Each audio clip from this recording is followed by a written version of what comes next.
Lily Foster's eyes shot open at exactly 2:17 a.m., her small face twisted in terror. The pimple on her neck, the one her mother had dismissed for days, was now pulsating with its own horrible rhythm. What had been a tiny spot yesterday was now a marble-sized lump with something dark at its center that seemed to move. Mrs. Jenkins from next door, awakened by Lily's scream, dropped her glass of water. It shattered across the linoleum as her arthritis-gnarled hand flew to her mouth, eyes fixed on the child's neck. Amanda hadn't seen her daughter's face look this way since the military chaplain stood at their door 2 years ago, Daniel's dog tags dangling from his steady hands. "Call 911 now," Mrs. Jenkins commanded, her usual soft voice hardened by decades of seeing the difference between normal and wrong. What was growing inside her little girl's flesh? And how long did they have before it was too late? Leave a like and share your thoughts in the comments along with the city you're watching from now. Let's continue with the story. The Pinewood Apartments had once been a respectable place to raise a family. Now, with water stains mapping the ceilings and drafts whispering through poorly sealed windows, it was simply the best Amanda Foster could afford. Located on the border between Oak Ridge's industrial zone and what realtors generously called an emerging neighborhood, the complex housed those hanging on to the last threads of middle-class dreams. Amanda stood at the kitchen sink, scrubbing her hands raw with discount soap that stripped skin but never quite removed the smell of deep fryer oil from her morning shift at Gasp. At 34, her face carried the weariness of someone a decade older. The pediatric nursing career she'd built over 12 years had crumbled after Daniel's death, when grief-fueled absences and a medication error led to her dismissal. Now, 2 jobs barely covered rent and utilities, leaving nothing for savings or emergencies. 8-year-old Lily, small for her age with her father's crystal blue eyes and wheat blonde hair, sat at the kitchen table carefully organizing her collection of rocks and interesting bugs in an egg carton. Despite everything, she maintained a fierce curiosity about the natural world, especially the wooded area behind their apartment where a small creek provided endless exploration opportunities. "Mom, when will you be home tonight?" Lily asked, not looking up from her treasures. The question carried no accusation, just the practical planning of a child who had learned self-sufficiency too young. "Around 10, honey. Mrs. Jenkins will check on you at dinner time." Amanda's voice caught as she noticed Lily's socks had holes in the heels, another expense they couldn't afford. Eleanor Jenkins lived next door, her 78 years carried in the stoop of her shoulders and the deep lines surrounding kind eyes. With no family left, she'd appointed herself Lily's unofficial grandmother, sharing meals from her limited Social Security income and wisdom from decades of hard-won experience. "That child needs more than leftover casserole and an old woman's company," Eleanor had told Amanda last week, arthritis-twisted hands wrapped around a mug of tea. "She needs her mama." The words had cut deep. Amanda knew Eleanor meant well, but the elderly woman couldn't understand the impossible mathematics of single motherhood in America. Every hour with Lily meant dollars not earned, and every dollar not earned meant potential homelessness. On the refrigerator, held by a magnet from Daniel's unit, hung an eviction warning. 3 days late on rent again. Their landlord, William Reynolds, who also owned the chemical processing plant visible from their window, had been increasingly impatient with late payments. Daniel's army photo watched over them from the living room wall, his confident smile frozen in time, taken months before an IED in Afghanistan destroyed their future. His death benefits had been tangled in bureaucratic red tape for almost 2 years, leaving Amanda drowning in medical bills from her mother's final illness and the crushing weight of raising a child alone in a system designed for families with safety nets. It started on a sweltering Monday in late July. the kind of heat that pressed down on the Pinewood apartments like a heavy blanket, forcing residents to choose between suffocating indoors or melting outside. Lily had chosen the latter, spending the morning exploring along the shaded creek that wound through the strip of woods separating their apartment complex from Reynolds Chemical Processing. By lunchtime, she skipped through the apartment door, her knees smudged with dirt and arms dotted with mosquito bites. The portable collection jar she carried contained several interesting beetles and what appeared to be a small salamander. "Mom, I'm hungry," she announced, carefully placing her jar on the counter. Her small fingers absently scratched at a spot just below her hairline near where her neck met her shoulder. Amanda emerged from the bathroom, hair still damp from a quick shower, her Gasp uniform wrinkled but clean. Dark circles shadowed her eyes from the cleaning shift she'd worked until 1 a.m. "There's peanut butter and jelly in the fridge, sweetie. I've got to run or I'll be late for my shift." She planted a hurried kiss on Lily's forehead. "Mrs. Jenkins said you can go over after lunch if you want. I'll be home around 10 tonight." Lily nodded, accustomed to the routine. As Amanda grabbed her keys, Lily tilted her head, exposing a small red mark on her neck. "Mom, I think something bit me while I was at the creek. It itches." Amanda glanced at the spot, her nurse's training automatically assessing it. A raised, reddish bump about the size of a pencil eraser. Nothing unusual for a child who'd been playing outdoors in summer. "It's just a mosquito bite, Lil. There's calamine in the medicine cabinet if it bothers you too much." She checked her watch and grimaced. "Gotta run. Love you." The door closed behind her mother, and Lily stood alone in the quiet apartment. She made herself a sandwich and ate it while watching cartoons, occasionally reaching up to scratch the increasingly itchy spot on her neck. That evening, she dutifully applied the pink calamine lotion before getting herself ready for bed. She left the lamp on, knowing her mother would check on her when she got home, no matter how tired she was.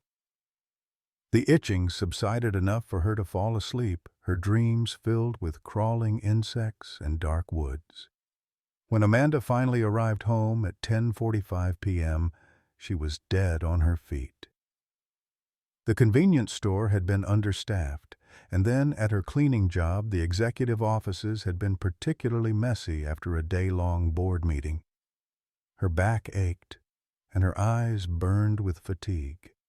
She quietly opened Lily's door, watching her daughter's chest rise and fall in the soft lamplight. Amanda noticed the pink splotch of calamine on Lily's neck and made a mental note to check it in the morning. For now, though, she needed a few precious hours of sleep before starting the whole routine again.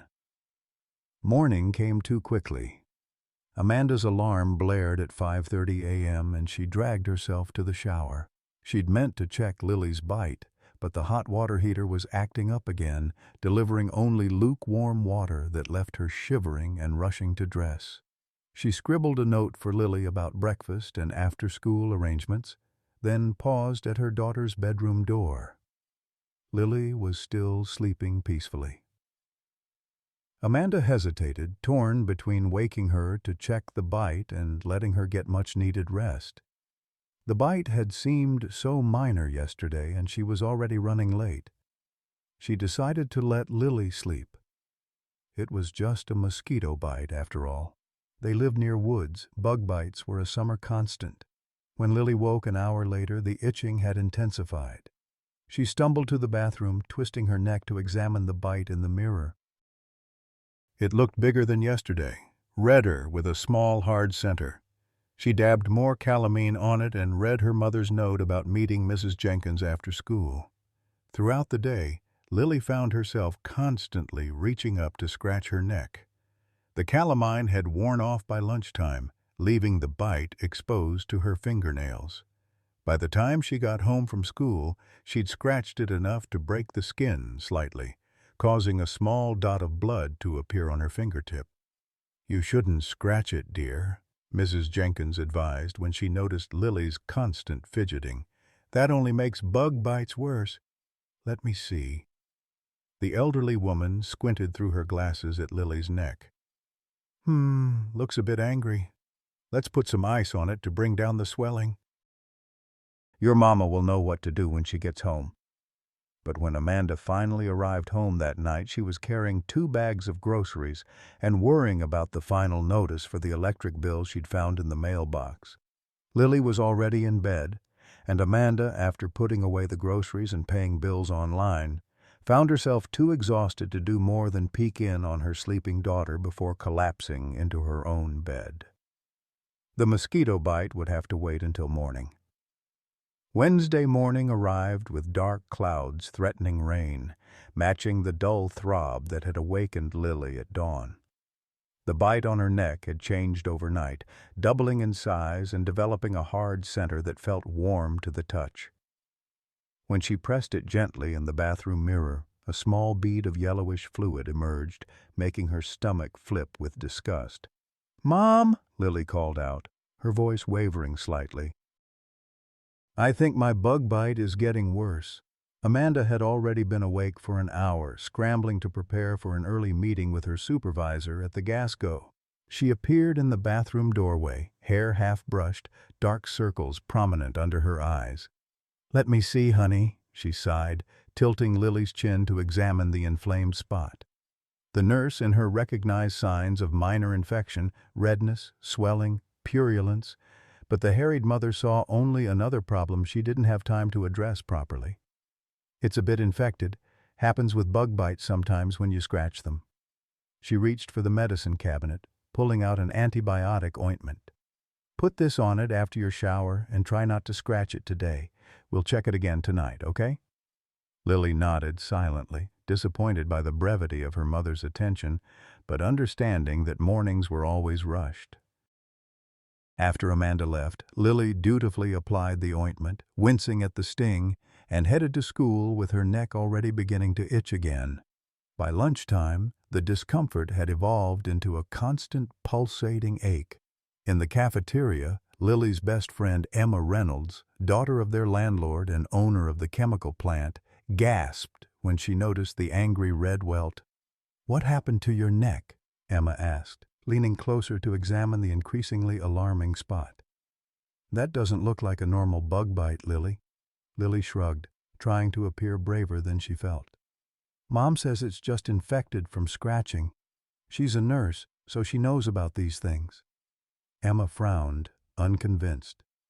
"My dad took me to the doctor last year when I got bit by a spider.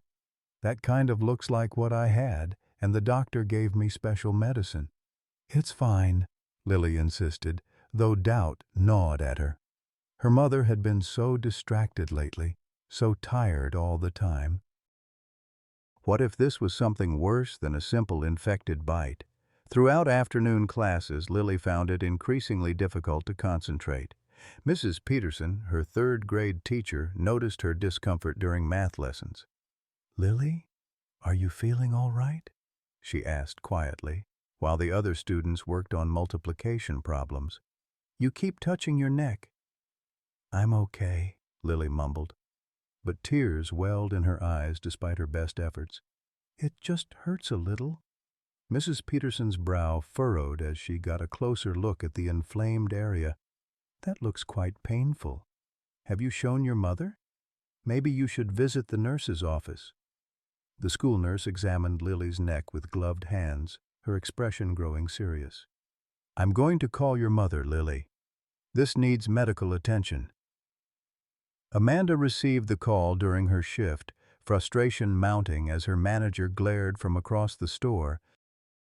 "I understand it looks infected," she told the nurse, "but I can't leave work right now. I'll lose my job. I've already applied antibiotic ointment, and I'll take her to urgent care if it's not better by the weekend." That evening, Lily lay awake long after she should have been asleep, the pain in her neck making it impossible to find a comfortable position. Every time she rolled onto her right side, sharp jolts radiated from the swollen area. By 2 a.m., she had resorted to propping herself up with pillows, dozing fitfully as the hours crawled by. Thursday morning revealed a bite that had transformed into something frighteningly different. The mirror showed a lump the size of a marble, angry red with a dark center that seemed more prominent than before. The skin around it felt hot and tight, stretched to its limit. "Mom, I don't think I can go to school today," Lily whispered as Amanda rushed to get ready. "My neck really, really hurts." Amanda paused, alarmed by the pallor of her daughter's face and the size of the swelling. For the first time, real concern broke through her exhaustion. She examined the site carefully, professional assessment warring with parental guilt. The infection had clearly worsened, but she calculated quickly. Taking Lily to urgent care meant missing work, which meant no pay, which meant falling further behind on rent and utilities. The weekend was just 2 days away. Surely it could wait that long. "I'll call Mrs. Jenkins to check on you today," Amanda decided, reaching for the children's ibuprofen in the cabinet. "Take this for the pain, keep applying the antibiotic ointment, and try an ice pack to bring down the swelling. I promise we'll get it looked at this weekend." Lily's eyes filled with tears of disappointment, but she nodded bravely. "Okay, Mom." That afternoon, Mrs. Jenkins's concerned phone call interrupted Amanda's shift. "The poor child is running a fever, Amanda. That spot on her neck is looking mighty angry." Amanda closed her eyes briefly, imagining her supervisor's reaction if she requested emergency time off. "Give her another dose of ibuprofen and call me if the fever goes above 101. I'll be home at my usual time." When Amanda returned home that evening, her heart sank at the sight of Lily curled on the sofa, Mrs. Jenkins pressing a cool cloth to her forehead. The elderly woman's eyes held silent accusation. "It's worse," Mrs. Jenkins stated flatly. "Been giving her fever reducers all day, but that thing on her neck—" She shook her head. "In my day we'd have lanced it, but these modern infections, they're different. She needs a doctor, Amanda." Amanda knelt beside the sofa, gently examining Lily's neck. The swelling had expanded, now the size of a golf ball with a dark, almost purplish center. Lily's skin was hot to the touch, her eyes glassy with fever. "Oh, God," Amanda whispered, fear flooding her system. This was no ordinary infection. Her nursing training screamed warning signals she'd been too exhausted to hear. "I can't afford the ER," she whispered to Mrs. Jenkins as Lily dozed fitfully. "My insurance deductible is $2,500. I have maybe $200 in my account." Mrs. Jenkins' arthritic hand covered Amanda's. "The Lord helps those who help themselves, but sometimes, child, we need to let others help too." She reached into her worn purse and pulled out an envelope. "My heart medication money. It'll get her seen at urgent care at least." Amanda shook her head, tears burning her eyes. "I can't take that." "You can and you will," Mrs. Jenkins said firmly. "An old heart's had its time, but hers is just beginning. Now get that child dressed while I call a cab." The waiting room at Pinewood Urgent Care was packed with Thursday evening patients. Amanda's hands trembled as she filled out paperwork, Lily leaning heavily against her, unnaturally quiet. When they reached the front desk, the receptionist's fingers clacked across her keyboard before her expression shifted. "I'm showing an outstanding balance of $430 from your last visit in March, Ms. Foster. Our policy requires payment arrangements before we can see patients with unpaid balances." Amanda felt the blood drain from her face. "My daughter is running a fever. She has an infected wound on her neck. You can't turn us away." The receptionist's eyes flickered to Lily, softening slightly. "Let me speak with the office manager." 10 minutes later, they were informed that Dr. Wilson could see Lily, but only after Amanda made a minimum payment of $100 toward the outstanding balance. Amanda's hands trembled as she handed over Mrs. Jenkins's envelope, knowing this was the elderly woman's heart medication money. Dr. Wilson examined the swollen mass on Lily's neck with concern. "How long has this been developing?" he asked, gently probing the area. "It started as a small bite on Monday," Amanda replied, guilt making her voice crack. I thought it was just a mosquito bite. It's gotten much worse since yesterday. The doctor nodded, his expression neutral, but his eyes sharp. I'm going to start her on oral antibiotics immediately. This is a significant infection. The swelling concerns me. There's tension in the tissues that could restrict blood flow if it continues to progress. He wrote out prescriptions for antibiotics and pain medication, then fixed Amanda with a direct look. If this doesn't improve by tomorrow, or if it gets any worse, take her to the emergency room immediately. Don't wait.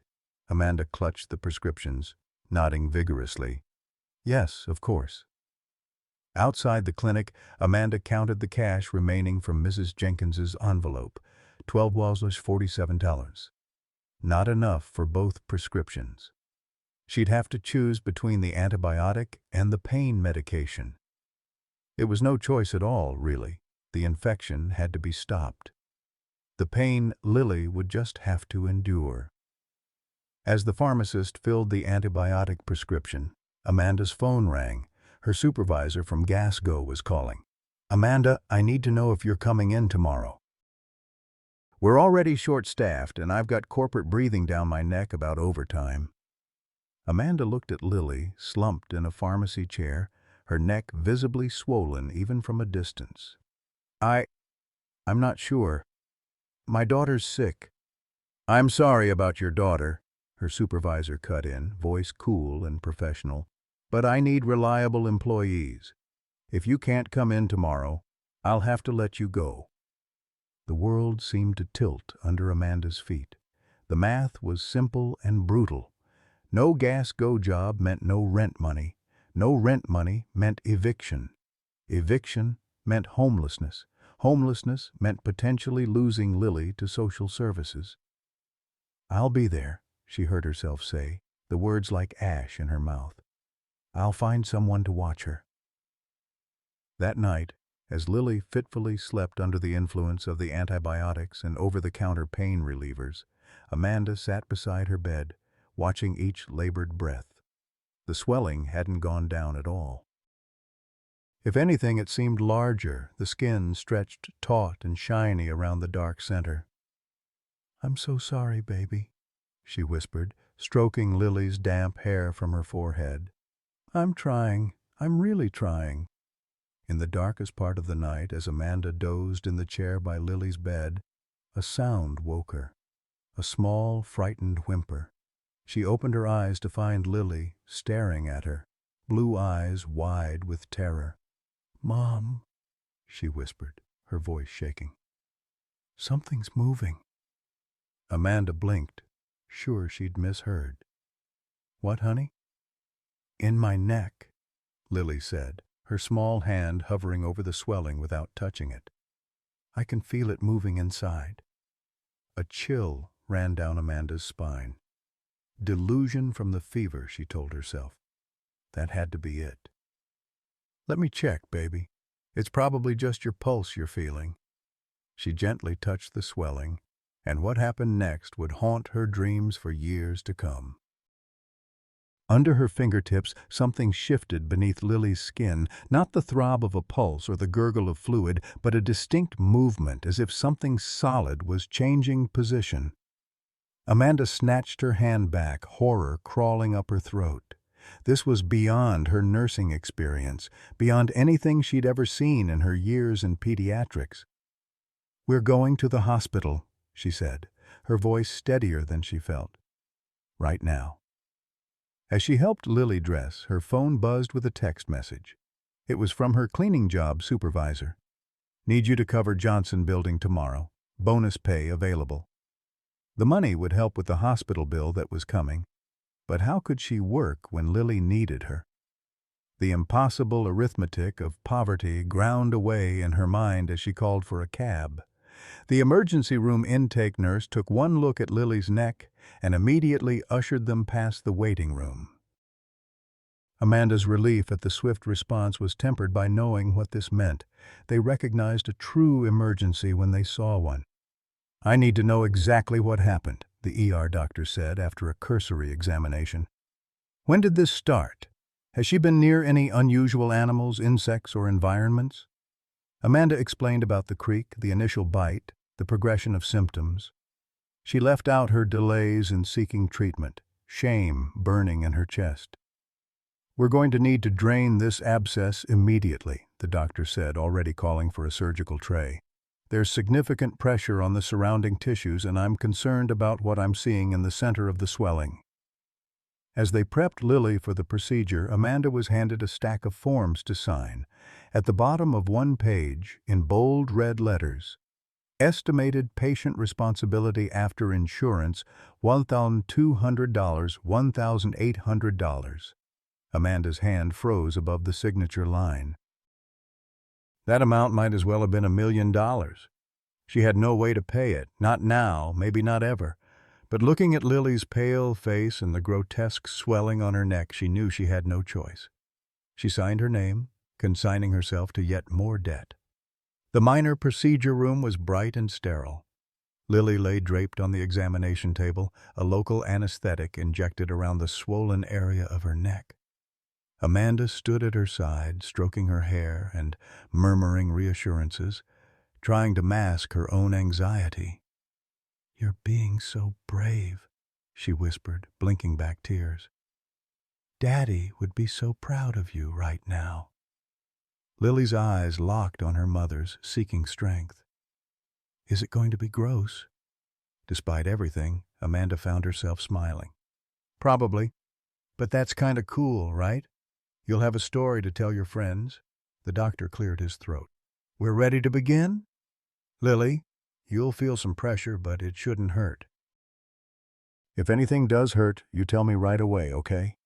Lily nodded, her small jaw set with determination. "Making initial incision now," the doctor narrated, his scalpel creating a precise cut across the most prominent part of the swelling. Immediately, a thick, yellowish fluid began to seep from the wound.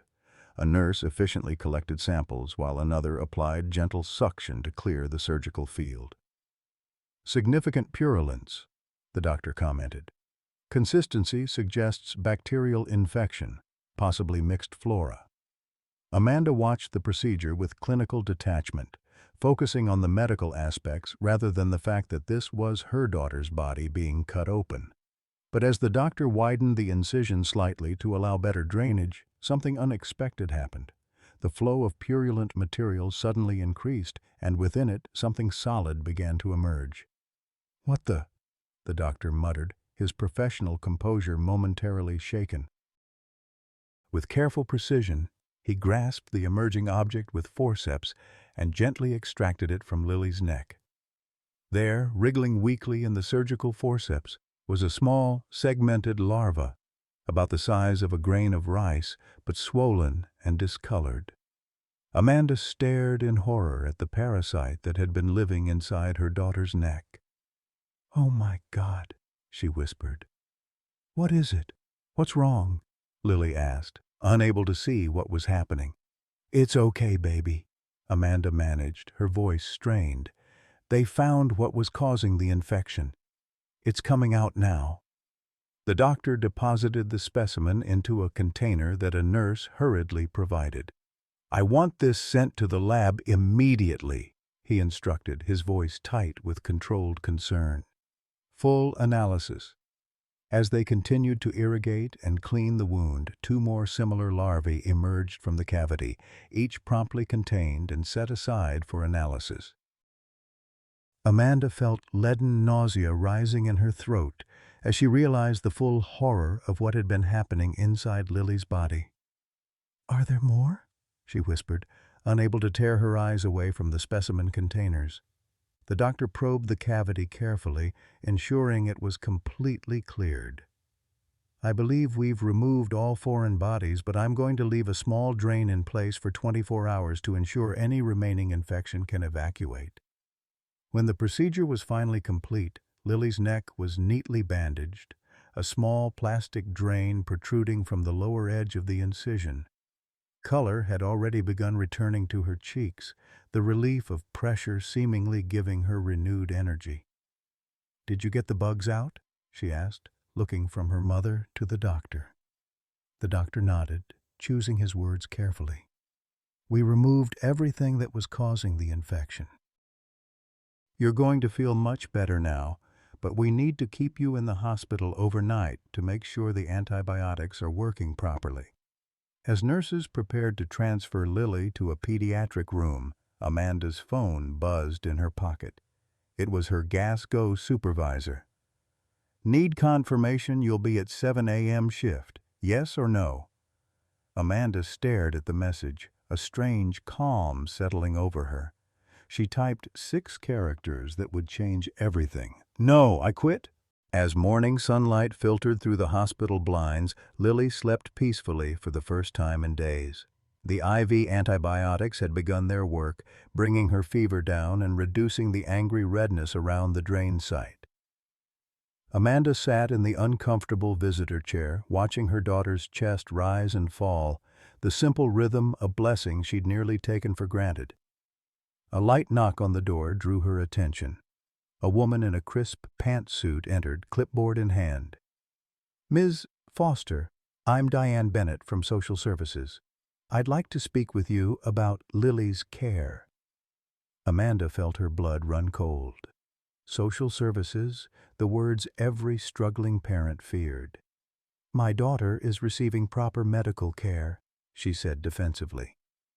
Miss Bennett's expression remained impassive.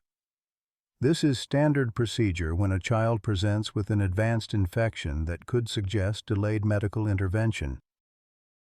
I just need to ask you some questions and complete an assessment." The interview took place in a small consultation room down the hall. Amanda answered questions about their living conditions, her employment, Lily's routine care, all the while fighting exhaustion and worry. "You're currently working 2 jobs?" Mrs. Bennett asked, looking up from her notes. I quit the Gasco position yesterday when I brought Lily here." Amanda couldn't keep the bitterness from her voice. "And Lily's father died in Afghanistan 2 years ago. Army Sergeant Daniel Foster." Mrs. Bennett's pen paused. "I'm sorry for your loss. Are you receiving survivor benefits?" Amanda explained about the paperwork issues that had delayed her benefits, the mounting medical bills for her mother's COPD, the gradual descent from middle-class stability to paycheck survival. "So when Lily first showed signs of infection, you treated it at home because you were concerned about medical costs?" The question hung in the air between them, laden with judgment despite Ms. Bennett's neutral tone. "I treated it at home because it looked like a simple bug bite," Amanda replied, fighting to keep her voice steady. "By the time it became clear it was something more serious, I was caught between keeping a job we need for survival and getting immediate care. I made the best decisions I could with the information and resources I had." Ms. Bennett made several more notes before closing her folder. "I'll need to conduct a home visit in the next few days to complete my assessment. In the meantime, do you have somewhere safe for Lily to recover after discharge?" The hospital social worker mentioned concerns about possible parasitic infestation in your apartment. Amanda stared at her, momentarily speechless. Where would they go? Her mother's 1-bedroom apartment was already crowded and had poor air quality that would be dangerous for Lily's healing wound. She couldn't afford a hotel. They had no other family nearby. "I'm working on addressing the apartment situation," she finally said. "I'll make sure Lily has a safe place to recover." When she returned to Lily's hospital room, she found a doctor she didn't recognize examining her daughter's neck. The woman was in her mid-30s, with auburn hair pulled back in a professional bun and intelligent eyes that widened slightly when she saw Amanda. "Amanda? Amanda Foster?" the doctor asked, her voice carrying a note of disbelief. Amanda stared, confused for a moment before recognition dawned. "Catherine Hayes?" Catherine nodded, a complex mix of emotions crossing her face. "I thought it might be you when I saw the name on the chart, but I wasn't sure." The history between them hung in the air like a physical presence. Once inseparable friends through nursing school, they had fallen out bitterly when Amanda had chosen Daniel over Catherine's brother James. Catherine had gone on to medical school while Amanda had settled for a nursing career that had eventually crumbled under the weight of her personal responsibilities. "You're Lily's doctor?" Amanda asked, struggling to process this unexpected collision of past and present. "I'm the attending pediatrician today," Catherine replied, her voice professional but cool.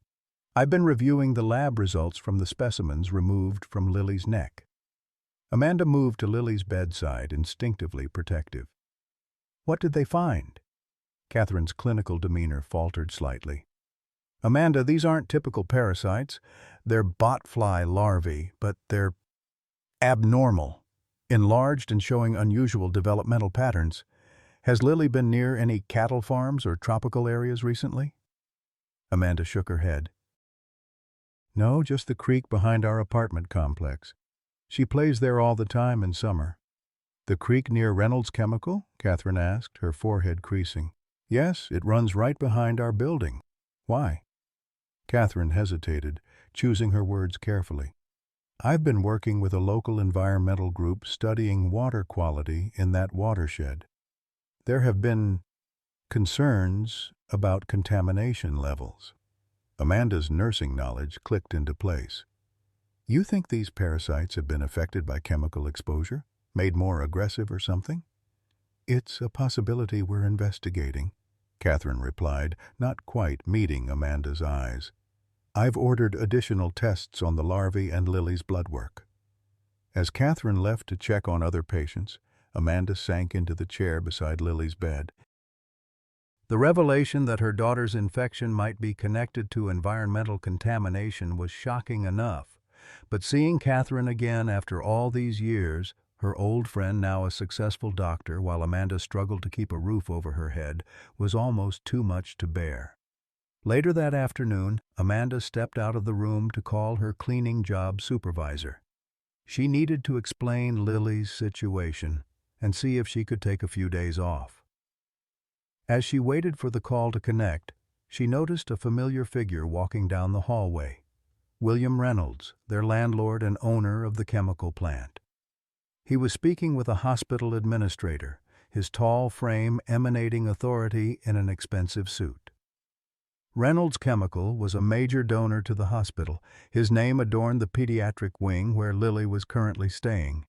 The irony was not lost on Amanda. Reynolds spotted her and paused mid-conversation, his expression unreadable. After a brief word to the administrator, he approached Amanda. "Miss Foster, isn't it? I heard your daughter was admitted. Nothing serious, I hope?" His practiced concern felt hollow. This was the man who had sent eviction warnings when they were 3 days late on rent, who had repeatedly ignored maintenance requests for their apartment. "She had parasites living in her neck," Amanda replied bluntly. "Larvae that were apparently affected by chemical exposure. From the creek behind our apartment." Reynolds's expression hardened almost imperceptibly. "That's an unfortunate coincidence, but I assure you Reynolds Chemical complies with all environmental regulations. Children get all sorts of infections from playing outdoors. I'm sure this has nothing to do with our facility."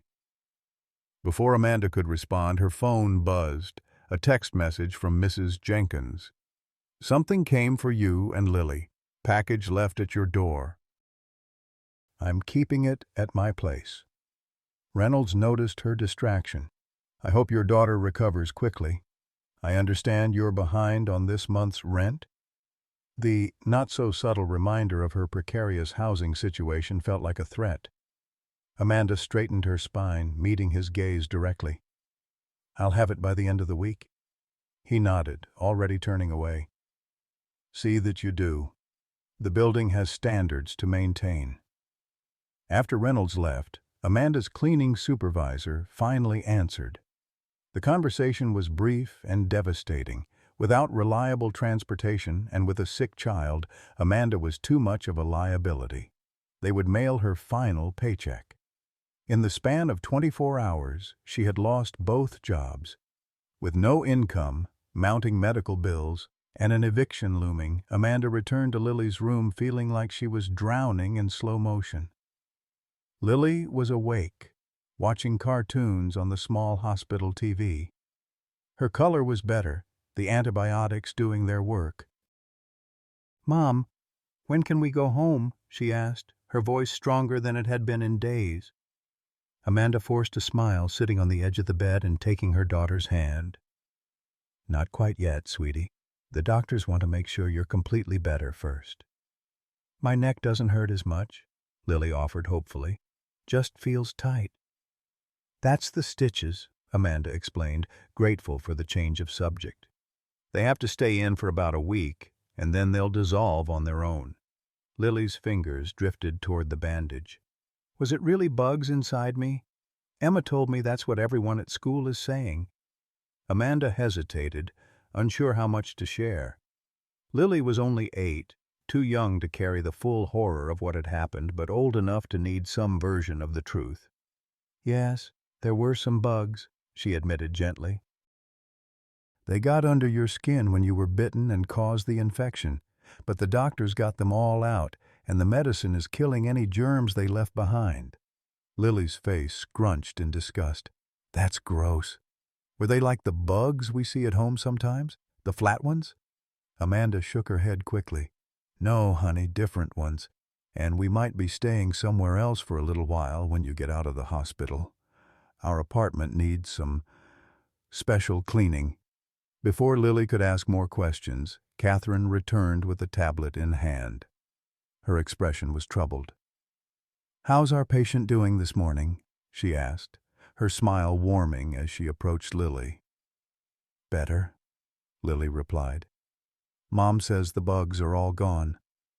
Catherine nodded, her eyes meeting Amanda's over Lily's head. "That's right, they are. And you're being extremely brave about all of this." She turned to Amanda. "Could I speak with you outside for a moment?" In the hallway, Catherine's professional demeanor slipped slightly, revealing genuine concern. "The lab results came back on those larvae. They're definitely botfly larvae, but they're showing abnormally aggressive behavior. The entomologist said he's never seen this kind of subcutaneous invasion in this species before." Amanda wrapped her arms around herself, suddenly cold despite the hospital's warmth. "What does that mean? Are there others like this?" "That's what we need to find out. The hospital has contacted the county health department, and they're sending inspectors to your building today." Catherine hesitated before continuing. "There's something else. The lab found traces of unusual chemicals in the parasite tissue, compounds typically found in industrial solvents and pesticides." Amanda's nursing knowledge clicked into place. "You think they've been exposed to something that altered their behavior? Made them more aggressive?" "It's a possibility we're investigating." "Has there been any industrial activity near your apartment? Construction, spraying, anything unusual?" Amanda thought for a moment, then remembered. "Reynolds owns a chemical processing plant at the edge of the woods behind our complex. Lily plays near there sometimes. There's a creek that runs from that area through the neighborhood." Catherine's eyes widened slightly. "We need to test water samples from that creek immediately." She made a note on her tablet. "In the meantime, I've spoken with hospital administration. There's a patient-family apartment they use for out-of-town relatives of long-term patients. It's available for you and Lily for the next week while we sort this out." Tears sprang to Amanda's eyes before she could stop them. "Thank you." "Don't thank me yet," Catherine replied grimly. "Social Services is still proceeding with their assessment. Miss Bennett wants to interview Lily this afternoon." The social worker's interview with Lily was mercifully brief and conducted with sensitivity. Miss Bennett asked simple questions about home life, school, and how she had felt when her neck first started hurting. Lily, still tired from her ordeal, answered truthfully, but without the details that might have painted Amanda in a worse light. "Mommy was really busy, but she put medicine on it," Lily explained earnestly, "and when it got really bad, she brought me to the hospital right away." Miss Bennet smiled gently. "And do you feel safe at home, Lily? Do you have enough food to eat? Clean clothes to wear?" Lily nodded. "I have to make my own breakfast sometimes when Mom has early work, but I know how. And I help with the laundry, too." Amanda, sitting quietly in the corner as required during the interview, felt each innocent admission like a knife to her heart. Her 8-year-old was defending her, minimizing the neglect that circumstances had forced upon their lives. After the interview, Ms. Bennet asked to speak with Amanda privately again. "Lily seems well adjusted, despite the challenges you've faced," she began, her tone less formal than before. "But I remain concerned about your housing situation. Dr. Hayes mentioned you'll be staying in the family apartment temporarily, but what's your plan after that?" Amanda had been dreading this question. "I'm exploring options," she said carefully. "If our apartment isn't safely habitable, I'll find somewhere else." Mrs. Bennet's expression remained neutral. "On your current income, with both jobs potentially lost and medical bills mounting?" She leaned forward. "Miss Foster, I'm not trying to separate you from your daughter. I'm trying to ensure you both have the support you need. There are programs, emergency housing assistance, medical bill relief for veterans' families, child care subsidies, that could help you create a more stable environment." The word programs triggered an immediate defensiveness in Amanda. Programs meant paperwork, waiting lists, proving how desperate you were, begging for help. Daniel had been proud, too proud perhaps, and some of that had rubbed off on her. "I'll manage," she said stiffly. "I always have." Ms. Bennet sighed, closing her folder. "I'll be conducting the home visit once your apartment is accessible again. In the meantime, I strongly encourage you to speak with the hospital social worker about available resources." She handed Amanda a card. "My direct line if you change your mind." That afternoon, as Lily napped, Amanda finally remembered the package Mrs. Jenkins had mentioned. She called her elderly neighbor to ask about it. "It came yesterday, right after you left for the hospital," Mrs. Jenkins explained. "No return address, just your names written in handwriting I don't recognize. Seemed important, so I kept it safe." "Thank you for checking on it," Amanda said. "I'll pick it up when we're discharged." As she ended the call, Catherine approached with another doctor, an older man with gray hair and a serious expression. "Amanda, this is Dr. Lawson, our infectious disease specialist," Catherine introduced. "He has some concerns about Lily's case." Dr. Lawson didn't waste time on pleasantries. "Ms. Foster, we've identified the larvae removed from your daughter's neck as Dermatobia hominis, human botfly, which is extremely unusual in this region.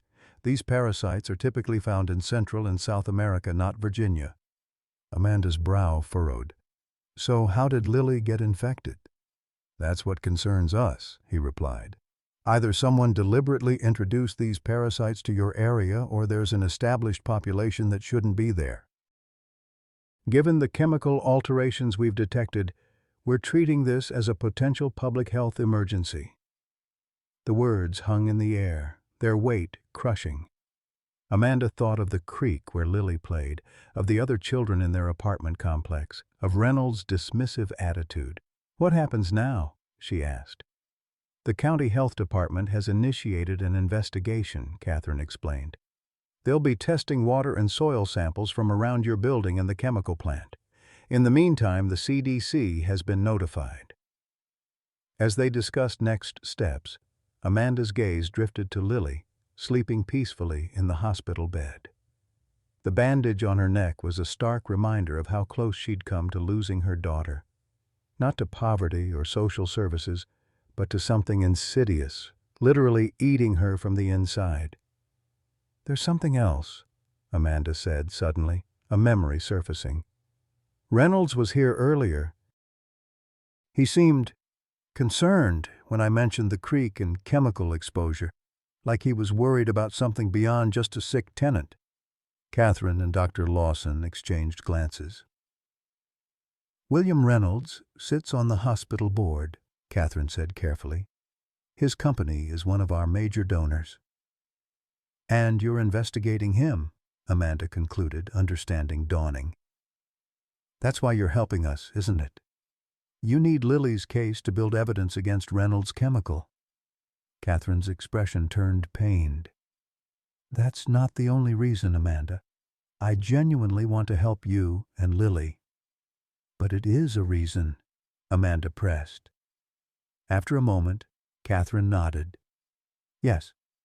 I've been working with an environmental coalition for the past year. We've been tracking unusual illness patterns in neighborhoods surrounding Reynolds facilities.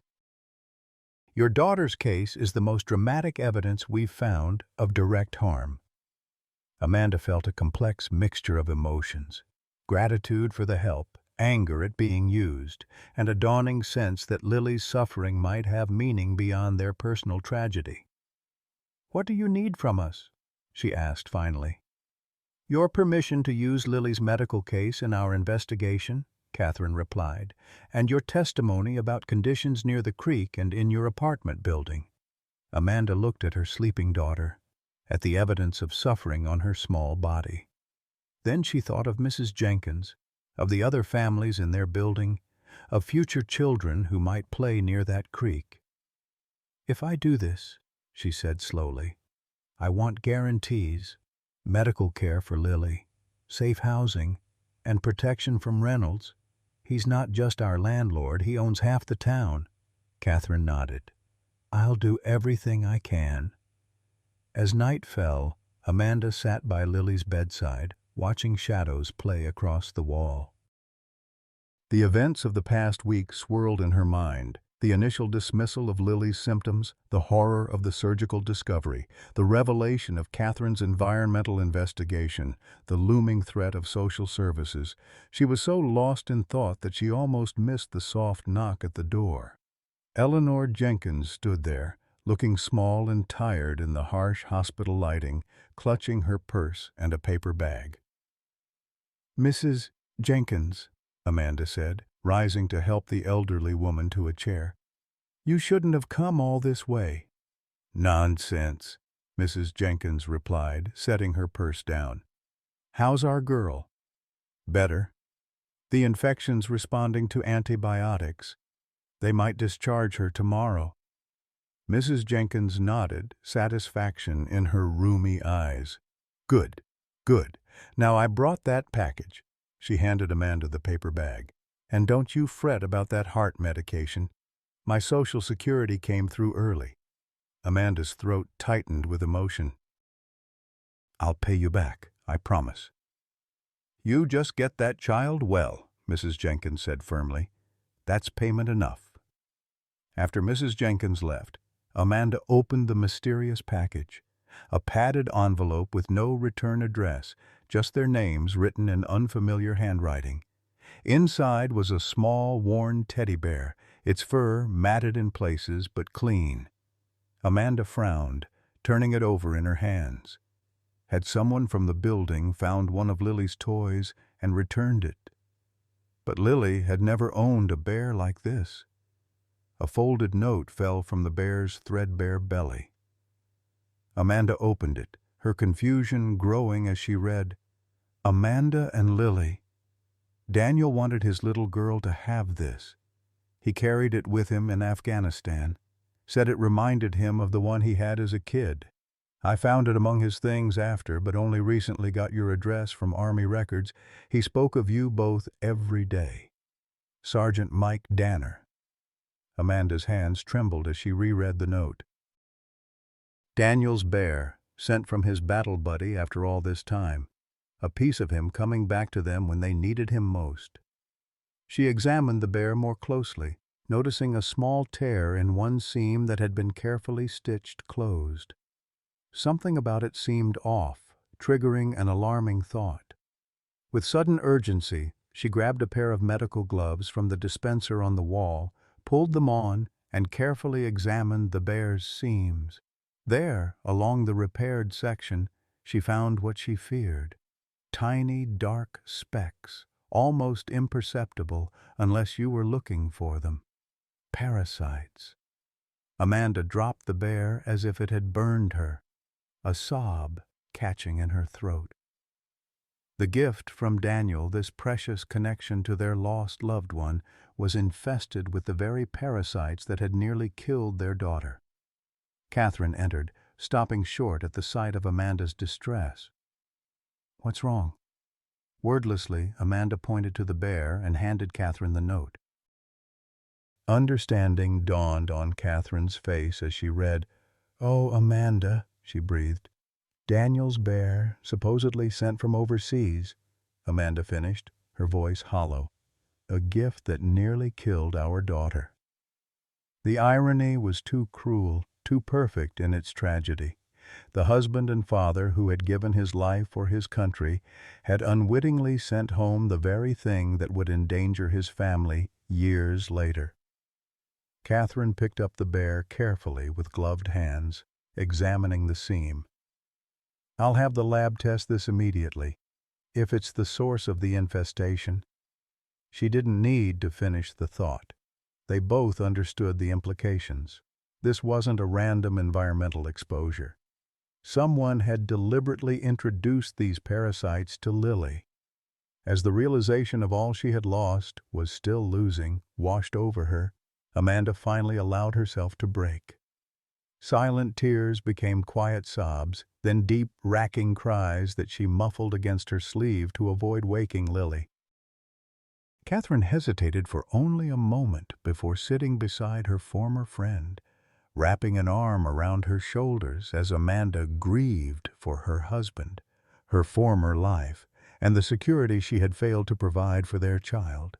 Lily's eyes shot open at exactly 2:17 a.m., the glowing digits of the hospital room clock illuminating her small face twisted in terror.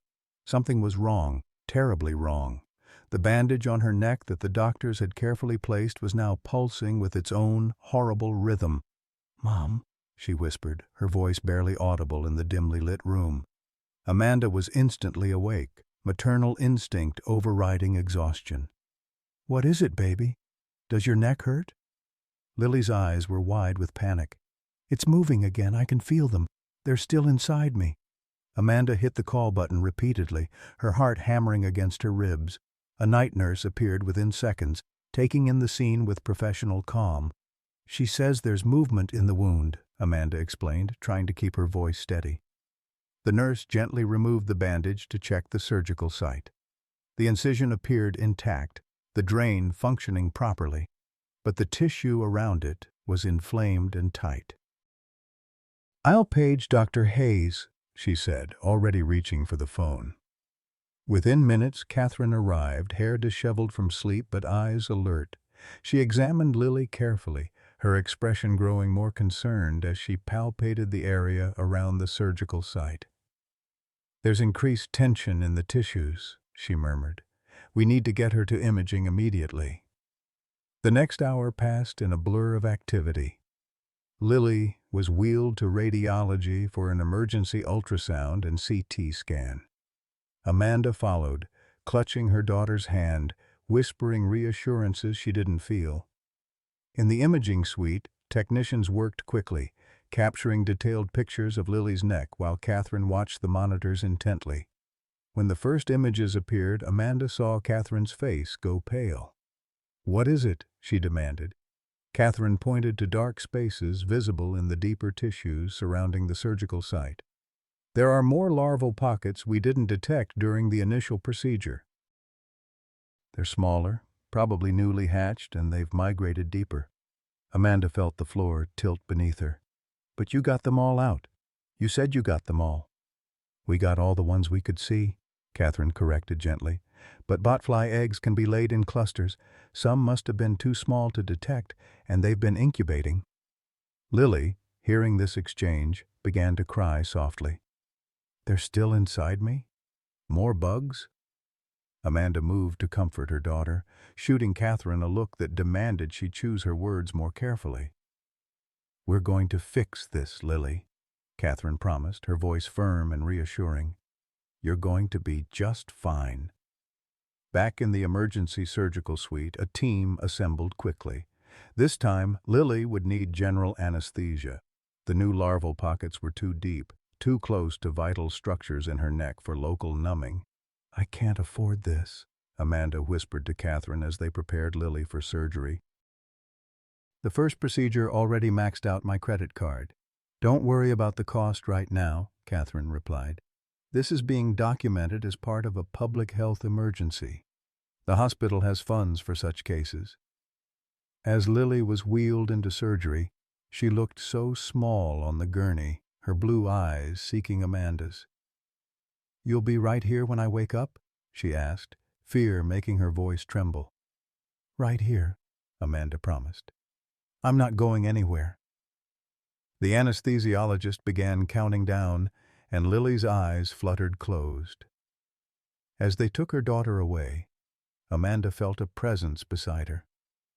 William Reynolds stood in the doorway of the waiting area, his usual polished appearance somewhat rumpled, as if he'd dressed in a hurry. "Ms. Foster," he said, his voice carefully neutral. "I heard there were complications with Lily's condition."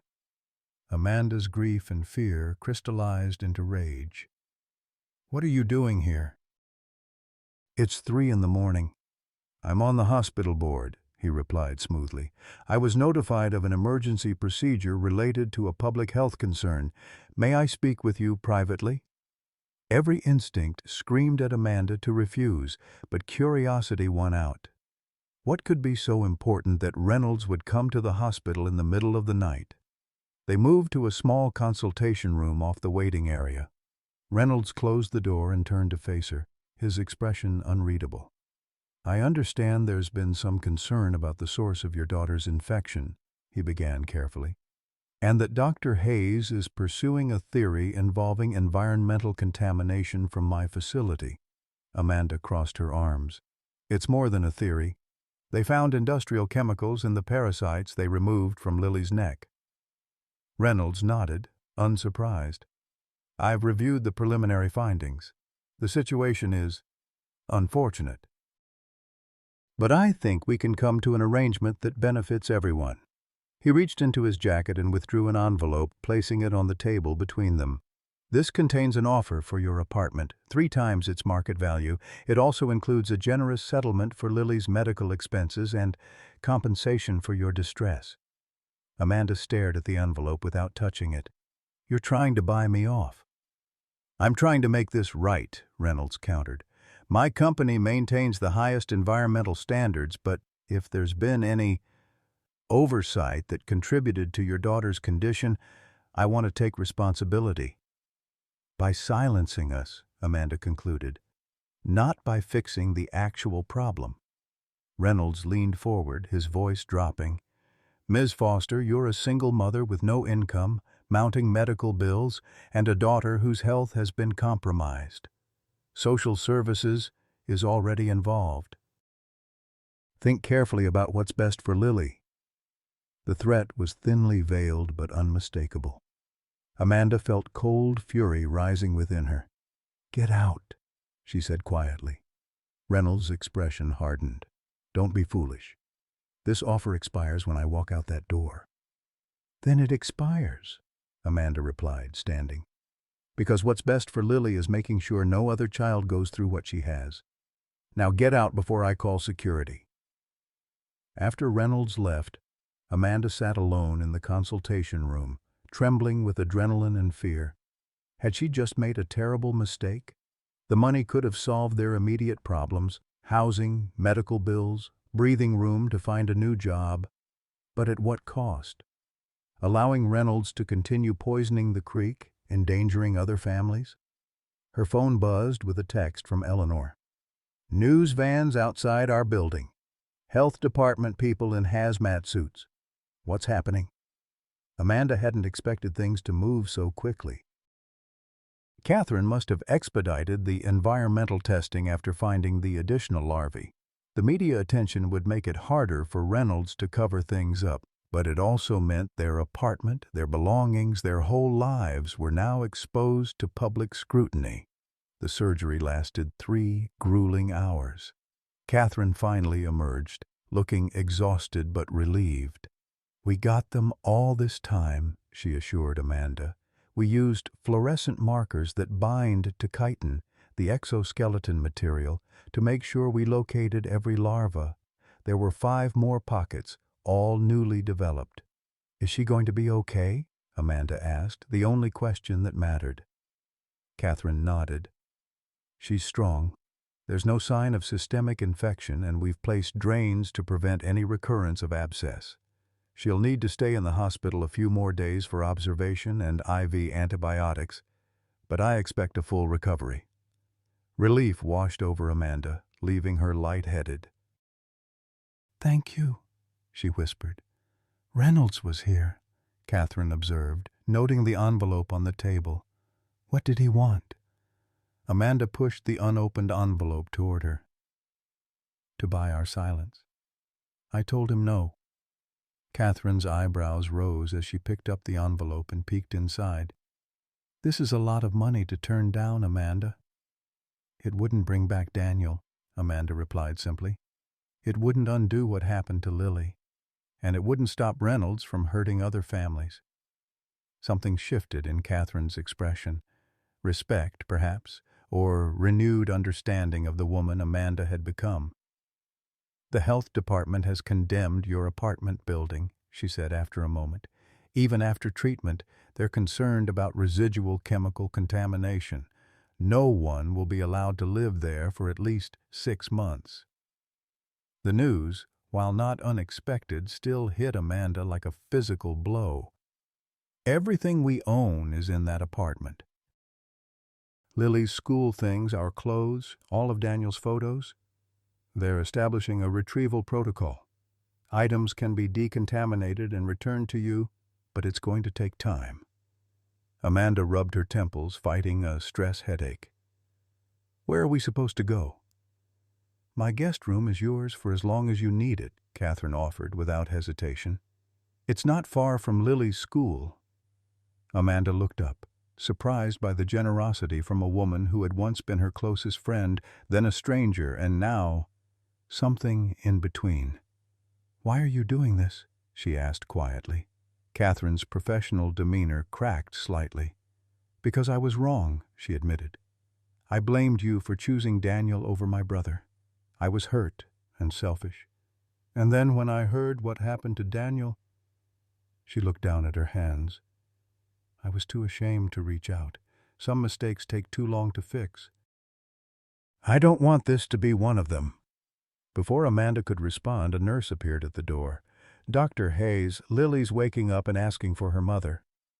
In the recovery room, Lily looked painfully small amid the medical equipment.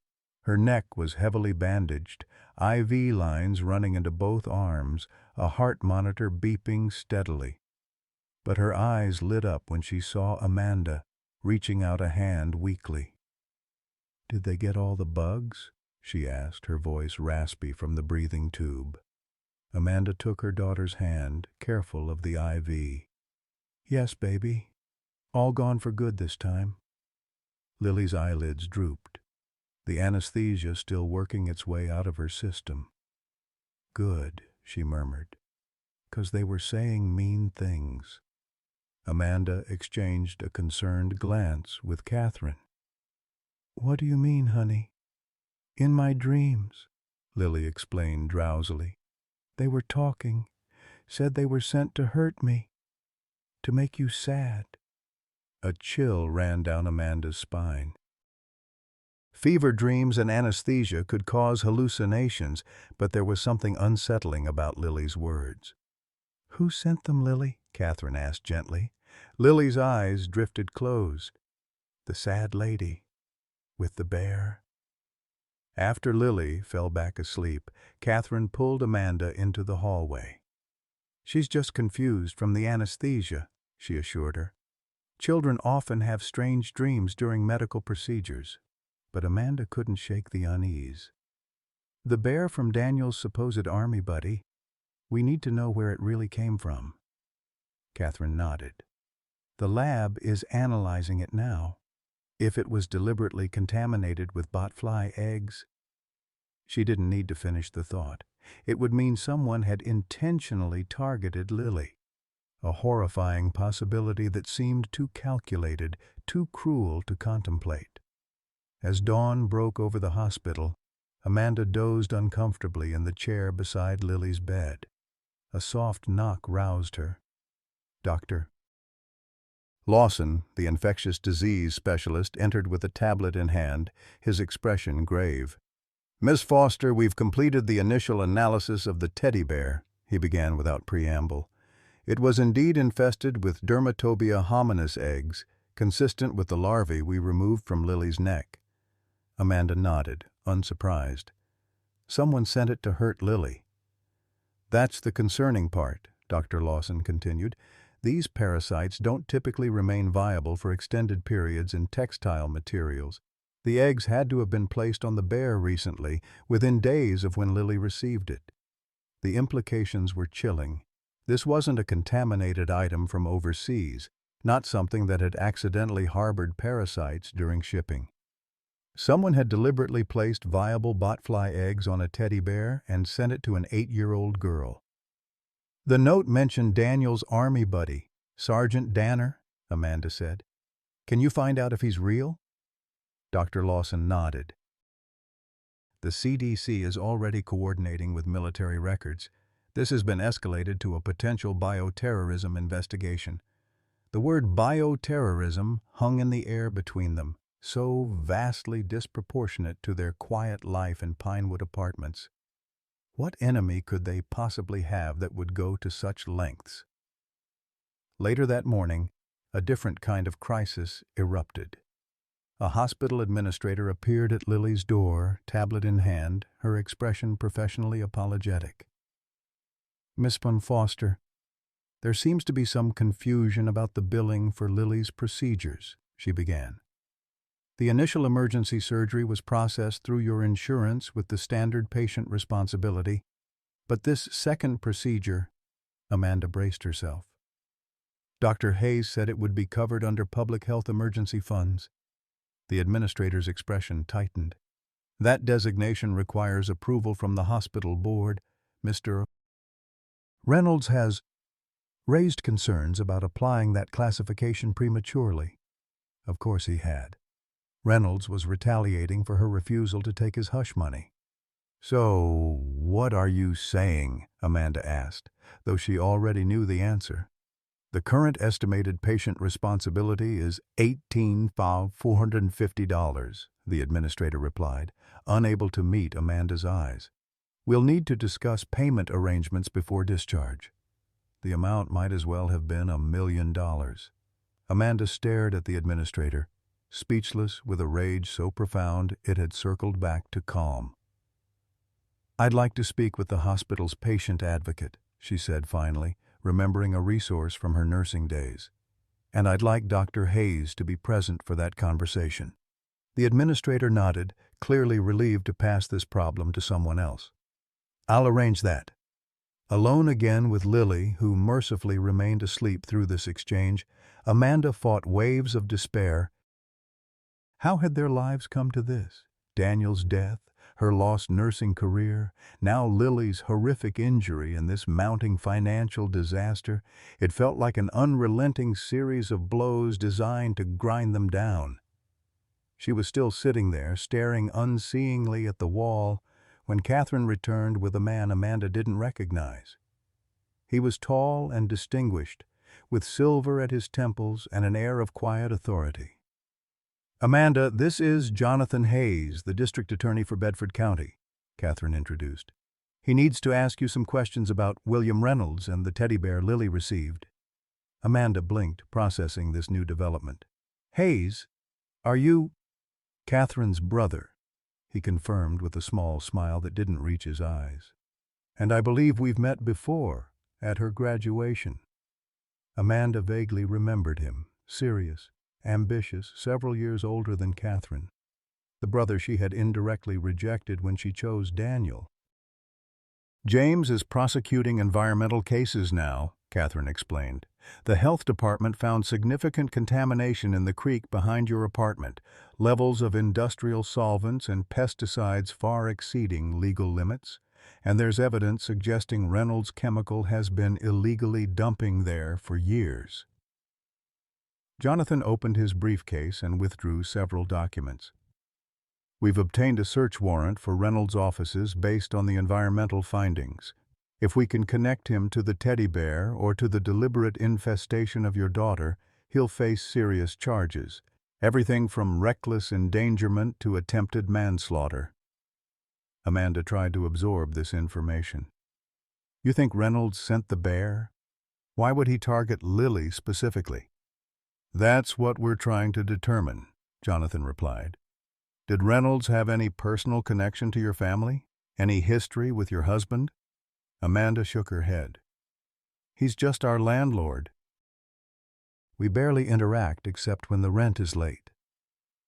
Catherine and Jonathan exchanged glances. There's something else, Catherine said carefully. The Army confirmed there is no Sergeant Mike Danner who served with Daniel in Afghanistan. A cold weight settled in Amanda's stomach. The note was a complete fabrication. Yes, Jonathan confirmed. And the handwriting on the package is being analyzed now. We'll need your permission to take the bear as evidence. Amanda nodded numbly. Take it. I never want to see it again. As they discussed next steps in the investigation, a commotion erupted in the hallway. Raised voices, hurried footsteps, the squawk of security radios. Jonathan moved to the door, peering out cautiously. What's happening? Catherine asked. Before he could answer, the door burst open. William Reynolds stood there, his usual composure completely abandoned. His face was flushed with anger, a security guard gripping his arm. This is your doing, he shouted, pointing at Amanda. You've ruined everything with your lies. 2 more security officers appeared, restraining Reynolds as he continued to rant. Do you have any idea who I am in this town? I built this hospital wing. I employed half your neighbors. Jonathan stepped forward, his posture shifting subtly from concerned citizen to prosecutor. Mr. Reynolds, I strongly suggest you calm down and leave immediately, or you'll be facing additional charges beyond those already being prepared. Reynolds' eyes darted between them, calculation replacing rage. What charges? This is absurd. My company maintains strict environmental compliance. We're not just talking about environmental violations anymore, Jonathan replied evenly. We're investigating the deliberate targeting of a child with parasitic organisms. Bioterrorism, essentially. The FBI is already involved. The color drained from Reynolds' face. For a moment he seemed genuinely confused, his eyes fixing on Amanda with what appeared to be genuine bewilderment. I don't know what you're talking about, he said, his voice suddenly less certain. I came here because the EPA just shut down my plant based on some ridiculous water samples. I had nothing to do with any parasites. Catherine stepped forward. Then you won't mind providing handwriting samples to compare with the package sent to Lily, and explaining why you tried to bribe Ms. Foster to drop her cooperation with our investigation? Reynolds' expression hardened again. I want my lawyer now. As security escorted Reynolds away, Lily stirred in her bed, awakened by the commotion. Her eyes fluttered open, taking in the tense scene. Mom, she called weakly. What's happening? Amanda moved to her daughter's side, smoothing her hair back from her forehead. Nothing for you to worry about, sweetheart. The police are just making sure the bad bugs don't hurt anyone else. Lily seemed to accept this explanation, her eyes already growing heavy again, but before she drifted off, she murmured something that froze everyone in the room. It wasn't him, she said sleepily. It was the sad lady, in the picture on his desk. She told me in my dreams. After Lily fell back asleep, Amanda looked up to find Catherine and Jonathan staring at her. Does Reynolds have a wife? She asked. A mother? Someone who might have access to his office and resources? Catherine shook her head slowly. His wife died years ago, but his mother, Margaret Reynolds. She lives in an upscale nursing home on the other side of town. She has dementia, from what I've heard. A sad lady, Jonathan repeated thoughtfully. Could Lily have met her somewhere? Seen a picture? Amanda thought hard. Emma Reynolds, William's daughter, is in Lily's class at school. Maybe she had a picture of her grandmother. But why would an elderly woman with dementia target Lily with parasites? People with dementia can sometimes fixate on past events or perceived wrongs, Catherine explained. Their actions might not make sense to us because they're operating from a different reality. Jonathan was already texting someone on his phone. I'm having my office pull everything we can find on Margaret Reynolds. If she's involved somehow, we need to understand why. As investigators came and went throughout the day, taking statements and collecting evidence, Amanda remained by Lily's side. The little girl slept most of the time, her body working hard to heal from the trauma of 2 surgeries. Around sunset, a nurse brought in a dinner tray for Amanda, hospital cafeteria food, but she was too hungry to care. As she ate, she noticed Lily watching her through half-open eyes. "Hey there," Amanda said softly. "How are you feeling?" "Tired," Lily replied. "And my neck hurts." "I know, baby. The doctor will bring more pain medicine soon." Lily seemed to be struggling with something, her small forehead creased with concentration. "Mom, I remembered something." Amanda set down her fork. "What is it?" "The sad lady. I did meet her, once, when Emma had her birthday party at her house. She was sitting in the garden talking to herself. She thought I was someone named Sarah." Amanda felt a chill. "What did she say to you?"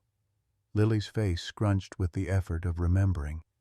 "She said I looked just like my daddy, and that she was sorry about what happened to him. She kept saying she had to make it right." Amanda's heart began to pound. "When was this, Lily?" "Last month, before school ended." Amanda looked up to find Catherine standing in the doorway, having heard the exchange. Their eyes met in silent understanding. This wasn't random. Somehow, Margaret Reynolds had a connection to Daniel, a connection strong enough that in her confused state, she had fixated on Lily as a way to make things right. "I need to see Daniel's military records," Amanda said quietly. "All of them." The morning light filtered weakly through the hospital blinds, casting long shadows across Lily's sleeping form. 4 days had passed since her second surgery. The drains had been removed, the incision was healing well, and the doctors were talking about discharge plans. By all medical measures, Lily was recovering remarkably well. Amanda, however, was coming undone. She sat in the visitor's chair, staring at the letter in her hands, an official eviction notice delivered by courier to the hospital. Despite the health department's condemnation of the building, despite the ongoing investigation into Reynolds Chemicals' illegal dumping, William Reynolds was moving forward with evicting all tenants from the Pinewood apartments, citing necessary remediation work. The building residents had 48 hours to retrieve essential belongings under health department supervision. Everything else would be processed according to biohazard protocols, a clinical way of saying their possessions would be destroyed. Amanda folded the notice carefully and tucked it into her purse, unwilling to let Lily see it. The child had been through enough without knowing they were now effectively homeless. "Good morning," Catherine said softly, entering the room with 2 coffee cups. She handed one to Amanda. "You look like you could use this." "Thanks," Amanda replied, taking a grateful sip. "Any news from your brother?" Catherine shook her head. "The investigation is moving slowly. They've interviewed Margaret Reynolds twice, but her dementia makes her an unreliable witness. Sometimes she seems lucid, other times completely confused." "What about the handwriting on the package?" "Inconclusive. It matches samples of Margaret's writing from years ago, before her condition deteriorated, but not perfectly." Someone could have been guiding her hand. Amanda rubbed her temples, a headache brewing behind her eyes. "And Daniel's military records?" "James is still working on getting them released. The army moves at its own pace. A knock at the door interrupted their conversation. Ms. Bennett from Social Services entered, her expression professionally neutral as always. "Ms. Foster, Dr. Hayes," she greeted them. "I understand Lily might be discharged soon. I need to verify your housing arrangements." Amanda glanced at Catherine, who nodded slightly. "Lily and I will be staying with Dr. Hayes temporarily," Amanda explained. "Her home is in a safe neighborhood near Lily's school." Miss Bennett made a note on her clipboard. "And your employment situation?" The question landed like a blow. Amanda had lost both jobs, had no income and no immediate prospects. "I'm between positions at the moment," she said stiffly. "I see." Ms. Bennett's pen scratched across her form. "And how do you plan to support Lily and yourself going forward?" Amanda felt a flash of anger. How dare this woman question her ability to care for her child? But the rational part of her brain understood this was Ms. Bennett's job, to ensure Lily's welfare. "I'm a licensed RN with 8 years of pediatric experience," Amanda replied, working to keep her voice steady. "Once Lily is fully recovered, I'll be seeking healthcare employment." "The hospital is actually considering Ms. Foster for an outpatient position," Catherine interjected smoothly. "We have an opening in our pediatric clinic that would suit her qualifications perfectly." Amanda shot Catherine a surprised look. This was the first she'd heard of any potential job. "Ms. Bennett nodded, seemingly satisfied. "That's promising. And the medical bills?" "I understand there have been 2 surgeries now." Before Amanda could formulate an answer that didn't reveal the full extent of their financial disaster, Catherine spoke again. "The hospital is processing Lily's case under our catastrophic care program," she said confidently, "and there's potential for compensation from the environmental litigation against Reynolds Chemical." Another surprise.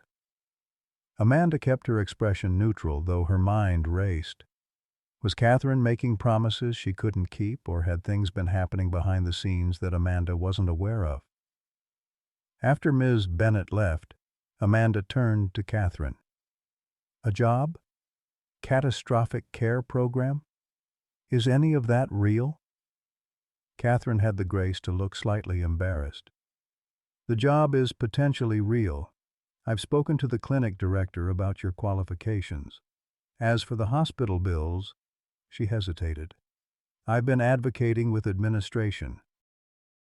Nothing's finalized, but I'm working on it." Amanda felt a complex mix of gratitude and humiliation. Once again, she was dependent on others' charity. First Mrs. Jenkins, now Catherine. "Thank you," she said finally, "but I can't keep accepting handouts.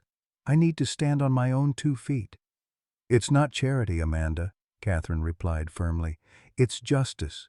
Reynolds's company poisoned that creek. Their chemicals created the conditions for what happened to Lily. They should pay for her care." Before Amanda could respond, Lily stirred, blinking awake. "Mom, can we go home soon?" The simple question carried so much weight. Home. The word conjured images of their small apartment, cramped and in need of repairs, but filled with memories of Daniel, with Lily's drawings on the refrigerator, with the familiar scents and sounds that made it theirs. "Not to our old apartment, honey," Amanda explained gently. "Remember? It needs special cleaning because of the bugs." "We're going to stay with Dr. Hayes for a little while." Lily's face fell. "But what about my stuff? My books and my special rocks and Daddy's picture?" Amanda swallowed hard. "We'll get as much as we can, I promise." That afternoon, while Lily had physical therapy to ensure her neck mobility wouldn't be compromised by scar tissue, Amanda returned to Pinewood Apartments for the supervised retrieval of their belongings. The scene that greeted her was surreal. Hazmat-suited workers moving in and out of the building, news vans parked along the street, former neighbors standing in small, shocked clusters on the sidewalk. Mrs. Jenkins sat on a folding chair under a tree, looking smaller and frailer than Amanda had ever seen her. Amanda rushed to her side. "Mrs. Jenkins, are you all right? Where will you go?" The elderly woman patted Amanda's hand. "My niece is coming from Roanoke to get me. Don't you worry about me, child. How's our Lily?" "Better. They might discharge her tomorrow." Mrs. Jenkins nodded, satisfaction in her rheumy eyes. "The Lord provides. Now you listen to me, Amanda Foster. This isn't the end of your story. It's just a rough chapter." A health department official approached them, clipboard in hand.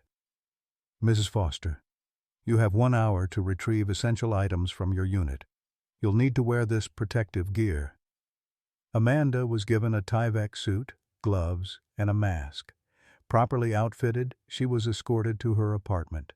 The door had been sealed with official tape, which the official cut before allowing her entry. Inside, their home looked exactly as they'd left it. Dishes in the sink from Lily's last breakfast there, her stuffed animals arranged on her bed, Amanda's nursing textbooks still stacked on the nightstand. But now it all felt tainted, dangerous. Somewhere in this ordinary space lurked microscopic threats that had nearly killed her daughter. With methodical efficiency born of necessity, Amanda filled the allowed 2 containers with their most precious possessions: Daniel's military photo and medals, Lily's favorite books and toys, their important documents, and a few changes of clothes. Everything else, furniture, appliances, most of their clothing, kitchen items, would be destroyed. As she worked, a deep sense of loss washed over her. This wasn't just stuff. It was the physical manifestation of their life together. Each item held memories, represented sacrifices and small triumphs. The couch they'd bought second-hand when they first moved in after Daniel's death, the kitchen table where Lily did her homework, the lamp Daniel had fixed just before his final deployment. An hour wasn't nearly enough time. When the official returned, Amanda was still frantically sorting through photos, trying to decide which memories to save and which to sacrifice. "I'm sorry, Ms. Foster." "Time's up." Outside, she found James Hayes, Catherine's brother, waiting for her. He took one of the heavy containers and led her to his car. "Catherine asked me to drive you back to the hospital," he explained. "And I have some information about Daniel's military records." Once they were in the car, James handed her a folder. "I called in some favors to expedite this. It's not complete, but it might help explain Margaret Reynolds's fixation on Lily." Amanda opened the folder with trembling hands. Inside were copies of military documents, deployment orders, mission logs, the official report on the IED explosion that had killed Daniel and 3 other soldiers. She scanned them quickly, looking for any mention of Reynolds. And there it was, in black and white. Captain William Reynolds, Daniel's commanding officer during his final deployment.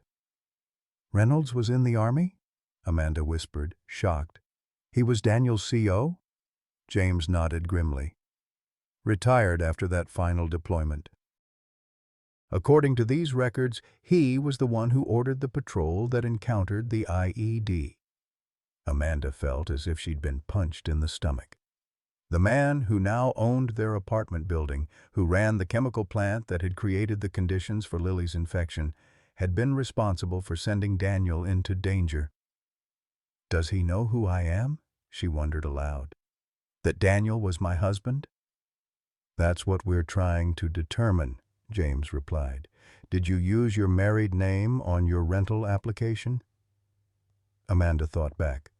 "No, I used Foster. It was my maiden name, and I went back to it after Daniel died. The paperwork for changing Lily's last name was too complicated, so she remained Lily Thompson." "That might explain it," James said. "Reynolds may not have made the connection initially. But his mother might have recognized Lily from photographs in his office, especially if she resembles Daniel." The pieces were falling into place, but the picture they formed was still incomplete. Why would Margaret Reynolds, in her confused state, send a parasite-infested bear to Lily? Was it a misguided attempt at connection, a twisted form of atonement, or something darker? When they returned to the hospital, they found Catherine in serious conversation with Dr. Lawson, the infectious disease specialist. Both looked up as Amanda entered, their expressions grave. "What's happened?" Amanda asked, setting down her container of salvaged belongings. "The CDC completed their analysis of the teddy bear," Dr. Lawson explained. "The parasites were a South American strain of Dermatobia hominis, not native to this region. They had to have been deliberately acquired and cultivated." "Cultivated?" Amanda repeated, horrified by the implication. "Yes. These weren't random eggs that happened to be on the bear. They were carefully placed in the seam after it was opened and restitched. Someone with knowledge of parasitology did this." Amanda sank into a chair, trying to process this information. "But Margaret Reynolds has dementia. She couldn't have done this on her own." "No," Catherine agreed. "She couldn't have. Which means someone helped her, or used her as a cover." The hospital room door opened, and Lily's lunch tray was delivered by a volunteer, Emma Reynolds, William's daughter and Lily's classmate. The girl set down the tray carefully, smiling shyly at Lily before noticing the adult's stares. "Am I interrupting?" she asked, suddenly uncertain. Catherine recovered first. "Not at all, Emma. Thank you for bringing Lily's lunch." Emma nodded, clearly relieved. "My dad says I should be nice to Lily because she's been through a lot." She turned to Amanda. "Is it true you have to move away from our building?" "Dad says it's because of dangerous bugs." Amanda chose her words carefully. "Yes, we have to move. The building needs special cleaning." Emma's face fell. "That's too bad. Grandma liked seeing Lily play outside. She said Lily reminds her of someone important." All four adults exchanged glances. "Your grandmother talks about Lily?" James asked gently. Emma nodded. "Sometimes. When I visit her at Sunset Gardens, she gets confused a lot, but she always remembers Lily. She even asked me to give Lily a present once, but Dad said no." Amanda's heart began to race. "What kind of present, Emma?" "A teddy bear. She said it belonged to someone special who went to heaven, and she wanted Lily to have it." Emma looked between their tense faces, sensing something was wrong. "Did I say something bad?" "No, sweetheart," Catherine assured her. "You've been very helpful. Why don't you and Lily watch some TV while we talk in the hallway?" Once outside, James immediately pulled out his phone. "I'm calling for a search warrant for Sunset Gardens. If Margaret Reynolds had access to that bear before it was sent to Lily. But who would help her acquire tropical parasites?" Dr. Lawson wondered. "That requires specialized knowledge and connections." Catherine's expression was troubled. "William Reynolds has those connections. His chemical company has facilities in Brazil and Colombia, right where these parasites are endemic." "You think Reynolds helped his mother send a parasite-infested bear to my daughter?" Amanda asked, disbelief coloring her voice. "Why would he do that?" "I don't know," James admitted. "But I intend to find out." That evening, as Lily slept, Amanda sat with the military documents spread across her lap, reading every detail of the mission that had taken Daniel's life. The official report was clinical, detached. Coordinates, times, personnel involved. But between the lines, Amanda sensed something wasn't right. There were inconsistencies in the timeline, questions about why that particular route had been chosen, despite intelligence suggesting it might be dangerous. Had Reynolds made a fatal error in judgment? Had he sent Daniel's unit into danger unnecessarily? And if so, was this elaborate chain of events, buying the apartment building where Daniel's widow and child lived, contaminating the creek, somehow facilitating his mother's twisted attempt at atonement, all part of a cover-up? It seemed too convoluted, too bizarre to be true. And yet, the evidence was mounting. Amanda was so absorbed in the documents that she almost missed the soft knock at the door. Mrs. Jenkins stood there, looking exhausted but determined. "They told me I'd find you here," the elderly woman said, entering slowly. "I wanted to say goodbye before my niece takes me to Roanoke tomorrow." Amanda rose quickly to help Mrs. Jenkins to a chair. "I'm so sorry about the apartment, about everything." Mrs. Jenkins waved away her concern. "Buildings come and go. It's people that matter." She reached into her large purse and withdrew an envelope. "This is for you. I've been keeping records for years, dates, times, photos of that creek behind our building. Every time it changed color or smelled strange, every dead animal I found nearby. The Reynolds boy thought I was just a confused old lady who didn't know what she was seeing." Amanda opened the envelope to find dozens of carefully dated photographs and handwritten observations stretching back 3 years. "Mrs. Jenkins, this is incredible. This could help the case against Reynolds Chemical." The elderly woman nodded, satisfaction in her expression. "That's why I kept it. My Harold died of cancer 15 years ago. Worked at that plant for 30 years before Reynolds took it over. Always said something wasn't right with the way they handled their waste." She patted Amanda's hand. "You give those to the proper authorities. Make them pay for what they did to our Lily." After Mrs. Jenkins left, Amanda called James Hayes and told him about the evidence. He promised to send someone to collect it immediately. This could be the smoking gun they needed to definitively link Reynolds Chemical to the contamination and possibly to reveal a motive for the attack on Lily. As midnight approached, Amanda finally succumbed to exhaustion, falling asleep in the chair beside Lily's bed. Her dreams were troubled. Daniel in his uniform, calling out a warning she couldn't quite hear. Lily standing by a murky creek, something dark moving beneath the surface. An elderly woman weeping over a teddy bear, stitching something terrible inside. She awoke with a start to find Lily watching her, blue eyes serious in the dim light. "Mom, are we going to be okay?" her daughter asked quietly. The simple question carried the weight of all their uncertainty: financial, medical, housing, safety. Amanda wanted to offer reassurance, to promise that everything would work out. But Lily deserved better than empty platitudes. "We're going to stick together," Amanda replied, taking her daughter's small hand. "And we're going to fight for what's right. It won't be easy, but we've got each other. That's what matters most." Lily seemed to consider this, then nodded. "Like Daddy always said, Thompsons don't quit." Amanda's throat tightened with emotion. Daniel's favorite saying, one she hadn't heard Lily repeat in months.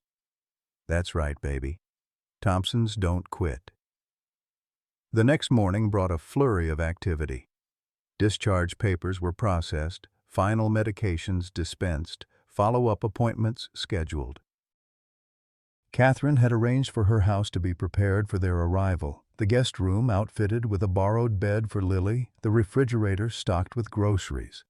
As Amanda packed their few belongings, a hospital administrator appeared at the door, tablet in hand. "Miss Foster, I need you to sign these financial responsibility forms before discharge." Amanda steeled herself. "I understand the hospital is considering Lily's case for the catastrophic care program." The administrator's expression remained neutral. "I don't have any information about that. According to our records, your estimated responsibility after insurance is $23,140. The number struck Amanda like a physical blow. Even with a new job, even if she worked double shifts for years, that amount was beyond her reach. "There must be some mistake," she began, but the administrator was already extending the tablet for her signature. "This acknowledges your debt and commits you to a payment plan," she explained mechanically. We'll need a minimum payment of $500 today to process the discharge." Amanda stared at her, speechless. $500 might as well have been $5 million. She had exactly $127 in her bank account and no way to access more. "I don't have that kind of money right now," she admitted, humiliation burning in her chest. The administrator's expression hardened slightly.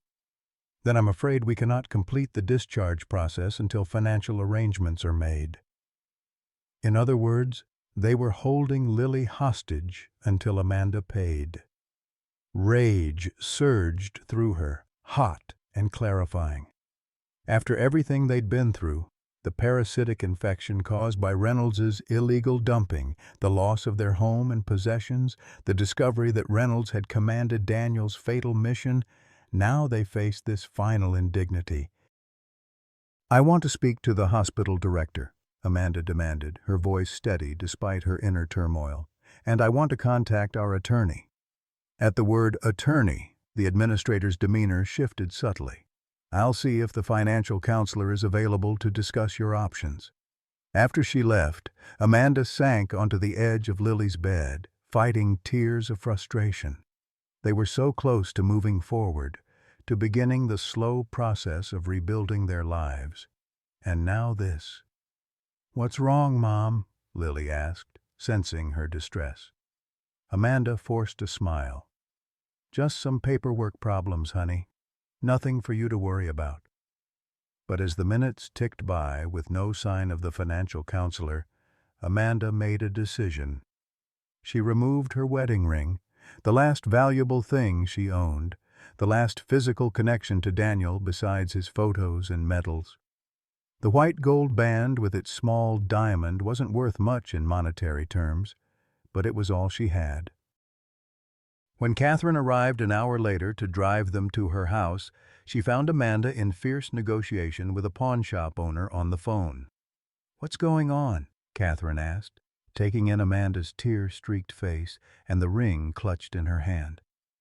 "They won't discharge Lily without a $500 payment," Amanda explained, her voice breaking. "I don't have it. I don't have anything left to give except this." Catherine's expression shifted from confusion to outrage. "That's ridiculous. Put the phone down, Amanda. You're not selling your wedding ring." Before Amanda could protest, Catherine was on her own phone, her voice carrying the unmistakable authority of a physician who expected to be obeyed. Within minutes, the hospital's chief financial officer was in the room, apologizing profusely for the misunderstanding. "Of course we wouldn't delay a child's discharge over financial matters," he assured them, shooting nervous glances at Catherine. "We'll work with you on a manageable payment plan, Ms. Foster." As they finally left the hospital, Lily sleeping in the back seat of Catherine's car, exhausted by the discharge process, Amanda turned to her friend. "Thank you," she said simply, "for everything." Catherine kept her eyes on the road, but her knuckles were white on the steering wheel. "Don't thank me. I'm part of the system that tried to extort money from you today. A system that values profits over people." "You fought for us," Amanda pointed out. "That counts for something."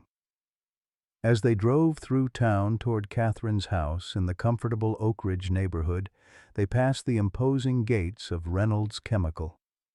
A crowd had gathered outside. Former Pinewood residents, environmental activists, local news crews. Signs demanded accountability and justice. Amanda watched the scene recede in the side mirror, a complex mixture of emotions swirling within her. Their small family tragedy had somehow ballooned into something larger, a public reckoning, a demand for change. She didn't know if they would ever receive true justice for what had been done to them, if the powerful would be held accountable, if their lives would ever return to anything resembling normal. But for now, Lily was healing. They had a temporary roof over their heads. And they were not alone in their fight. Perhaps for today, that would have to be enough. 2 weeks after Lily's discharge from the hospital, the story broke wide open. Amanda was in Catherine's kitchen, sipping coffee and scanning job listings on a borrowed laptop, when James Hayes arrived unannounced, his face alight with the energy of a prosecutor who had just uncovered the perfect evidence. "Turn on the news," he said without preamble, setting his briefcase on the counter with a decisive thud. Catherine reached for the remote, flipping to the local station. There on the screen was William Reynolds being led from his office in handcuffs, his usual composure shattered, his face a mask of fury and fear. The ticker at the bottom of the screen read, "Reynolds Chemical CEO arrested. Environmental crimes, evidence tampering, conspiracy." "We executed search warrants at his office and home this morning," James explained, pouring himself coffee. "What we found—" He shook his head, still processing the evidence. "It's worse than we thought, Amanda." "Much worse." The news anchor's voice filled the room. "In a shocking development, William Reynolds, CEO of Reynolds Chemical and prominent local businessman, was arrested today on multiple charges, including illegal waste disposal, tampering with evidence, conspiracy to commit bioterrorism, and, most surprisingly, charges related to the death of Army Sergeant Daniel Thompson in Afghanistan in 2022. Amanda's mug slipped from her fingers, shattering on the tile floor. "Daniel?" she whispered, staring at the screen in disbelief. "What does Reynolds have to do with Daniel's death?" James placed a gentle hand on her shoulder. "We found evidence in Reynolds's personal safe. Altered military reports, communications he tried to destroy. He falsified intelligence that led to Daniel's unit taking that fatal route." "But why?" Amanda's voice cracked with emotion. "Why would he target Daniel specifically?" "It wasn't about Daniel," James explained carefully. "It was about Reynolds covering up his own mistake. He had ordered an unauthorized strike on a village where he believed insurgents were hiding. It went wrong. Civilian casualties, international scrutiny. He needed a scapegoat, a tragedy to distract from his actions. So he sent Daniel's unit down a route he knew was dangerous." Catherine moved to clean up the broken mug, her own hands trembling. "James, are you saying Reynolds deliberately sacrificed those soldiers?" "The evidence suggests he knew the risk was extremely high," James replied grimly. "He didn't pull the trigger, but he might as well have." Amanda sank into a chair, her mind reeling. For 2 years, she had believed Daniel's death was a horrible consequence of war, random, senseless, but at least in service of something greater. Now she learned it had been the result of one man's cowardice and self-preservation. "Does Lily know you're here?" she asked suddenly, worried her daughter might overhear. "She's at school," Catherine assured her. "Emma's mother is bringing them both home after their field trip."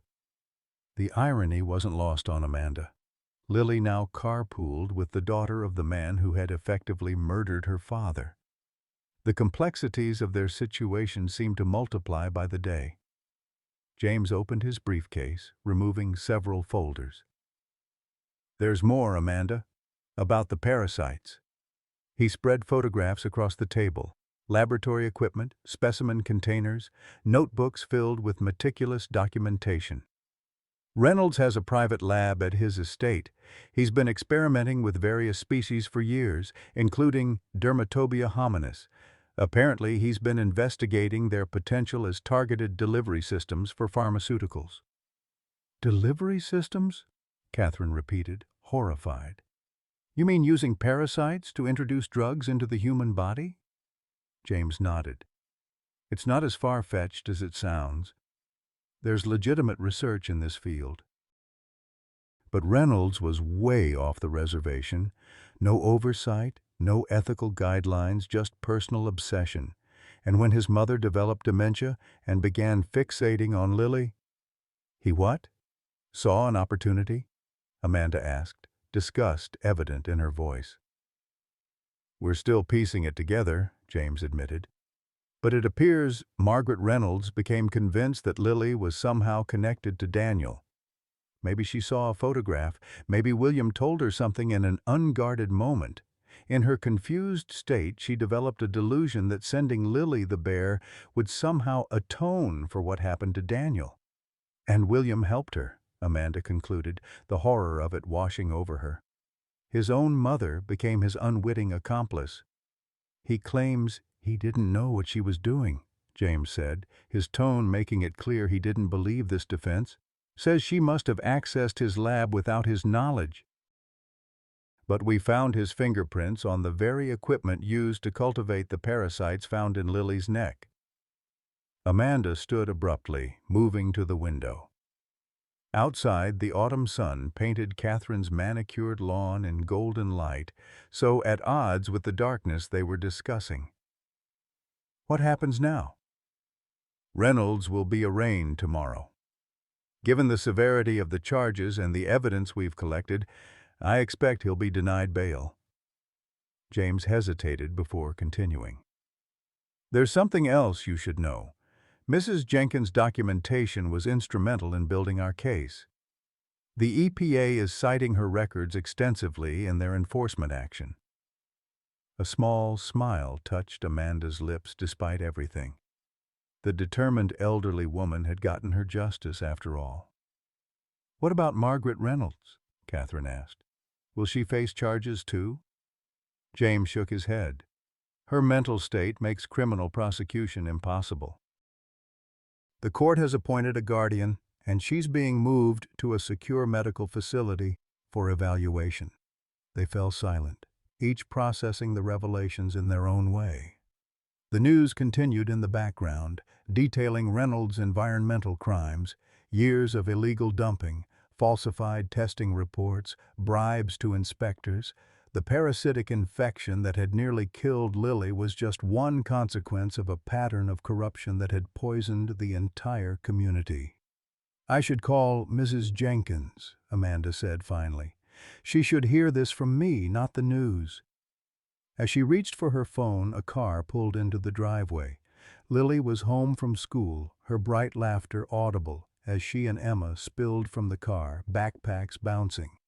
How do we tell her? Amanda whispered, suddenly panicked. About her father? About Reynolds? About all of this? One step at a time, Catherine advised, squeezing her hand. She doesn't need all the details today.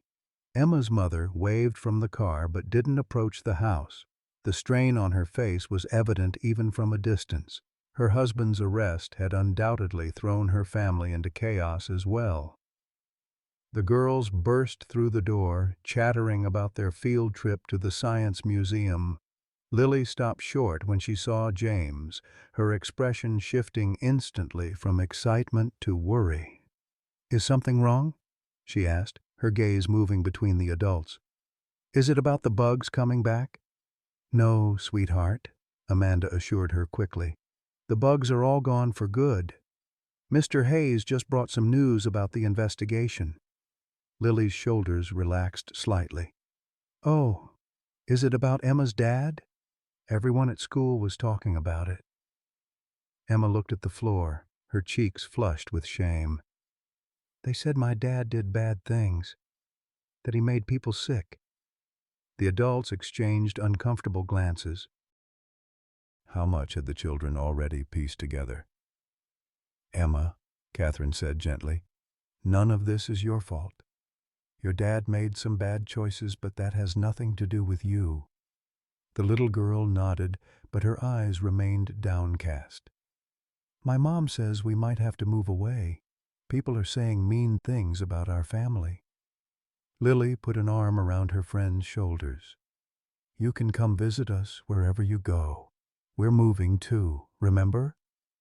The simple compassion of children. Lily comforting the daughter of the man responsible for her father's death and her own suffering without even knowing it. Amanda felt her heart constrict with a complex mixture of pride and pain. Girls, why don't you go have your snack in the den? Catherine suggested, recognizing the adults needed to continue their conversation privately. There are cookies in the pantry. After the children disappeared down the hall, James lowered his voice. The Reynolds estate and chemical company assets have been frozen pending the outcome of the case. The EPA is establishing a victim compensation fund, and given Lily's injuries, you should be entitled to significant damages. Amanda nodded absently, still watching the doorway where the girls had gone. Money won't undo what happened to her. What happened to Daniel? No, James agreed solemnly. But it can secure her future. Your future. Later that evening, after Lily had gone to bed and Catherine had retreated to her home office to catch up on patient files, Amanda sat alone in the guest room, Daniel's military photo in her hands. His smile, frozen in time, seemed different now that she knew the truth about his death. Not random, not merely the fortune of war, but the result of one man's callous decision. A soft knock interrupted her thoughts. Catherine stood in the doorway holding 2 glasses of wine. "I thought you might need this," she said, offering one to Amanda. "It's been quite a day." Amanda accepted the glass gratefully. "I keep thinking about what I'm going to tell Lily when she's older. How do I explain that her father died because his commanding officer was covering up his own mistakes? That the same man then ended up being our landlord, poisoned the creek where she played, and helped his demented mother send her a parasite-infested bear?"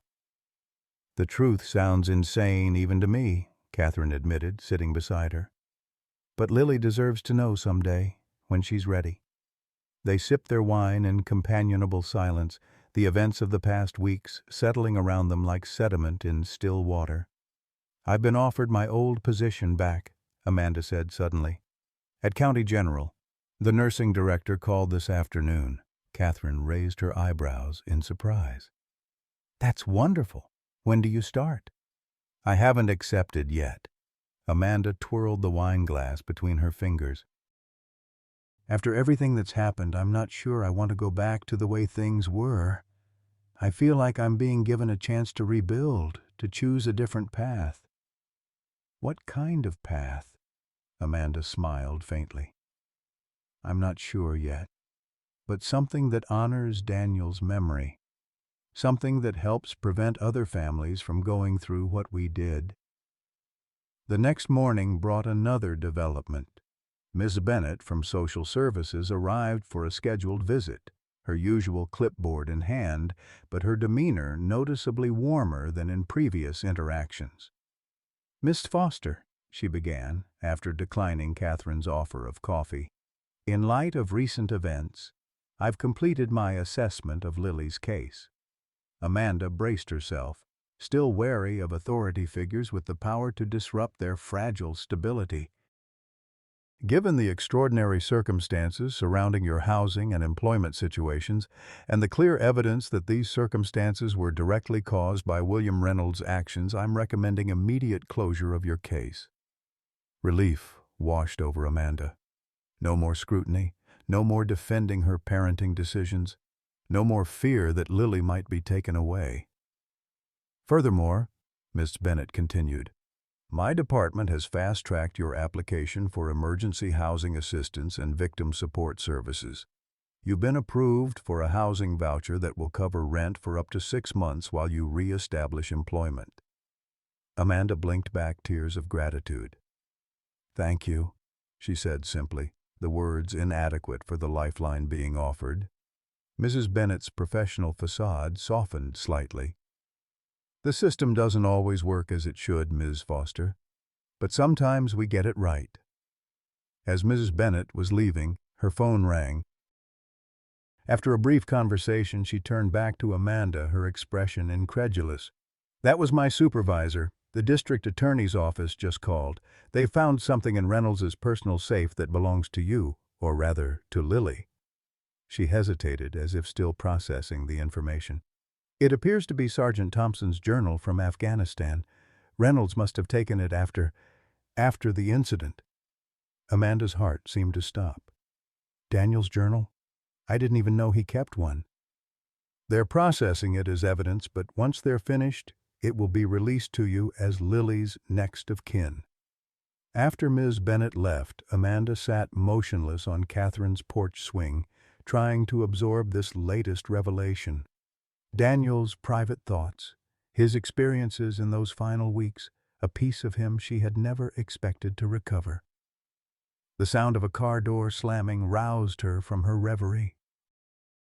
Eleanor Jenkins was making her way up the walkway, leaning heavily on her niece's arm. The elderly woman looked frailer than when Amanda had last seen her, but her eyes still sparkled with determination. "Mrs. Jenkins!" Amanda exclaimed, rushing to help her up the steps. "What are you doing here? I thought you were in Roanoke." "Came to see justice done," Mrs. Jenkins replied, lowering herself carefully onto the porch swing. "Heard they arrested that Reynolds character. Good riddance to bad rubbish." Her niece, a middle-aged woman with Eleanor's same no-nonsense demeanor, explained, "Aunt Ellie insisted on coming back for the arraignment tomorrow. Said she wanted to look Reynolds in the eye after what he did to your little girl." Amanda was touched by the elderly woman's loyalty. "You should be resting, not worrying about court hearings," Mrs. Jenkins snorted dismissively. "I'll rest when I'm dead. Which might not be too far off, according to my doctor, so I intend to see this through while I still can." She patted the space beside her on the swing. "Now sit down and tell me how our Lily is doing."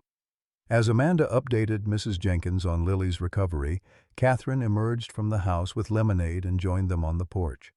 The conversation turned to the future, where Amanda and Lily might live, what kind of work Amanda might pursue, how the community was responding to the revelations about Reynolds' chemical. "They're saying half the town might qualify for the class action lawsuit," Mrs. Jenkins' niece commented. "Cancer rates around here have been higher than normal for years." "That creek behind our building wasn't the only place he was dumping," Mrs. Jenkins added grimly. "Your friend the doctor here has been collecting health data from all over the county. Tell her, Catherine." Catherine nodded, setting down her lemonade. "We've identified multiple clusters of unusual illnesses surrounding Reynolds's facilities. The CDC is sending a team to investigate further." "So Lily wasn't the only victim," Amanda said softly. "No," Catherine confirmed. "But her case was the most dramatic, the one that couldn't be explained away as statistical anomaly or coincidence. In a way, what happened to her exposed a problem that's been hurting this community for years." The conversation was interrupted by Lily bursting through the front door, her face alight with excitement. "Mom! Dr. Hayes! Look what I found in the backyard." She held up a small butterfly, perched delicately on her finger. Its wings shimmered iridescent blue in the autumn sunlight. "Careful now," Mrs. Jenkins cautioned, her face softening at the sight of the child. "Those wings are fragile." "I know," Lily assured her. "I'm just showing her the garden, then I'll let her go." She peered at Mrs. Jenkins more closely. "Are you feeling better?" "Mom said you had to move away because you weren't feeling good." "I'm well enough to come see you, child," Mrs. Jenkins replied with a smile. "That's all that matters." As Lily carefully showed her butterfly to each of them, Amanda was struck by her daughter's resilience.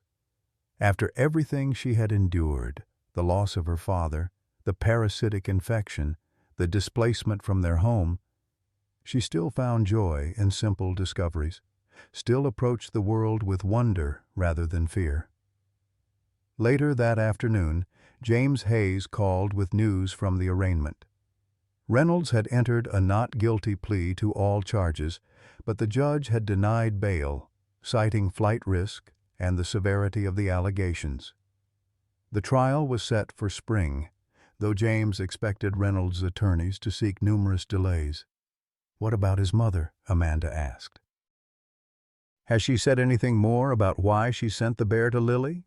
The psychiatrists evaluating her say she's fixated on the idea that Lily is somehow connected to her son's great mistake in Afghanistan," James explained. In her confused state, she's conflated Lily with Daniel, believing that by sending the bear, she was returning something precious that her son had taken. "But the parasites," Amanda pressed. "How could she not know how dangerous they were?" "That's the most disturbing part," James admitted. According to the staff at Sunset Gardens, Margaret was a renowned entomologist before her dementia. She spent decades studying parasitic insects, including Dermatobia hominis. Even in her confused state, some part of her must have known what she was doing. The revelation sent a chill through Amanda. The image of an elderly woman with deteriorating mental faculties but retained specialized knowledge, carefully placing deadly parasites in a child's toy, was almost more disturbing than the thought of Reynolds doing it himself. "Will I have to testify?" she asked, thinking ahead to the trial. "Will Lily?" "Almost certainly you will," James replied. "As for Lily, we'll do everything possible to shield her from the process. Her medical records may be sufficient without requiring her direct testimony." That night, Amanda sat on the edge of Lily's bed, watching her daughter sleep peacefully. The bandage on her neck had been replaced by a neat line of dissolving stitches, already fading to a thin pink scar.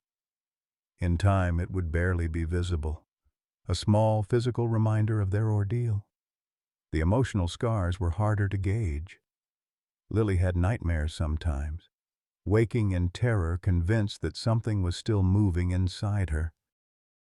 She'd grown wary of insects, no longer collecting them as she once had, and she asked about Daniel more frequently, as if the events of the past weeks had reawakened her grief for the father she barely remembered. Amanda gently brushed a strand of hair from Lily's forehead. "We're going to be okay," she whispered, as much to herself as to her sleeping child. "Somehow, we're going to make it through this." Outside, the wind picked up, rustling the autumn leaves in Catherine's yard. A storm was coming, the first of the season according to the weather report. But for now, they were safe, sheltered, surrounded by people who cared about them. After weeks of crisis, it felt almost strange to have a moment of peace. Tomorrow would bring new challenges: apartment hunting with their housing voucher, job interviews for Amanda, more questions from investigators building their case against Reynolds. But tonight, watching her daughter's steady breathing, Amanda allowed herself to believe that the worst was behind them. She couldn't know then that the most significant revelation was yet to come, waiting in the pages of Daniel's journal, soon to be released from evidence. A truth that would challenge everything she thought she knew about her husband's death and forever alter the course of their lives. 6 months had passed since the nightmare began with a small red bump on Lily's neck. The maple trees lining Oak Ridge Avenue were budding with the first tender green leaves of spring, and the morning air carried the fresh scent of renewal. Amanda stood on the front porch of a modest 2-bedroom cottage, coffee mug in hand, watching as Lily carefully tended to the newly planted flower beds that bordered their walkway. Their cottage, not rented, but owned thanks to the Victim Compensation Fund established after Reynolds Chemical was found liable for environmental damages. The settlement had provided enough for a down payment, with money remaining for Lily's future education. It wasn't wealth by any measure, but it was security, something Amanda had nearly forgotten existed. "Be careful of the daffodil bulbs," she called to Lily. "Remember, Mrs. Jenkins said they need room to grow." Lily nodded seriously, her small hands patting the soil with practiced gentleness. At 9 years old, she had developed a passion for gardening that would have delighted Daniel. The scar on her neck, now a faint silver line, was barely visible except in certain light. The physical reminders of her ordeal had faded faster than anyone expected. "Mom, when is Mrs. Jenkins coming over?" Lily asked, sitting back on her heels to survey her work. "After lunch," Amanda replied. "Her niece is bringing her for the dedication ceremony." Today marked the official opening of the Daniel Thompson Memorial Garden, a community space created on the now remediated land where Reynolds Chemical once stood. After the company's assets were liquidated to pay damages, the county had converted the property into a nature preserve and educational center focused on environmental conservation. The garden, with its native plants and butterfly sanctuary, was the centerpiece. Amanda checked her watch. She had a few hours before she needed to prepare for the ceremony. Her new position as Community Health Coordinator at County General provided flexible hours, another unexpected blessing from the upheaval of the past months. Rather than returning to bedside nursing, she now worked with communities affected by environmental health issues, combining her medical knowledge with her first-hand experience as a victim. The doorbell rang, interrupting her thoughts. Catherine stood on the doorstep, looking professional in a spring suit, but with shadows of fatigue beneath her eyes. "You're early," Amanda observed, stepping aside to let her in. "James called," Catherine explained, accepting the coffee Amanda offered. "They finished processing Daniel's journal. He's bringing it over before the ceremony." Amanda's heart quickened. After months of delays, the journal being analyzed as evidence, pages photocopied for the prosecution, experts confirming its authenticity, Daniel's final writings were finally coming home. "Have you read it?" she asked, studying Catherine's face. Catherine hesitated. "James showed me certain passages that were relevant to the case. But Amanda, there's something you should prepare yourself for." A chill ran through Amanda despite the warm spring air. "What is it? What did Daniel write?" "It's not my place to tell you," Catherine replied gently. "But I think you should read it alone first, before sharing anything with Lily."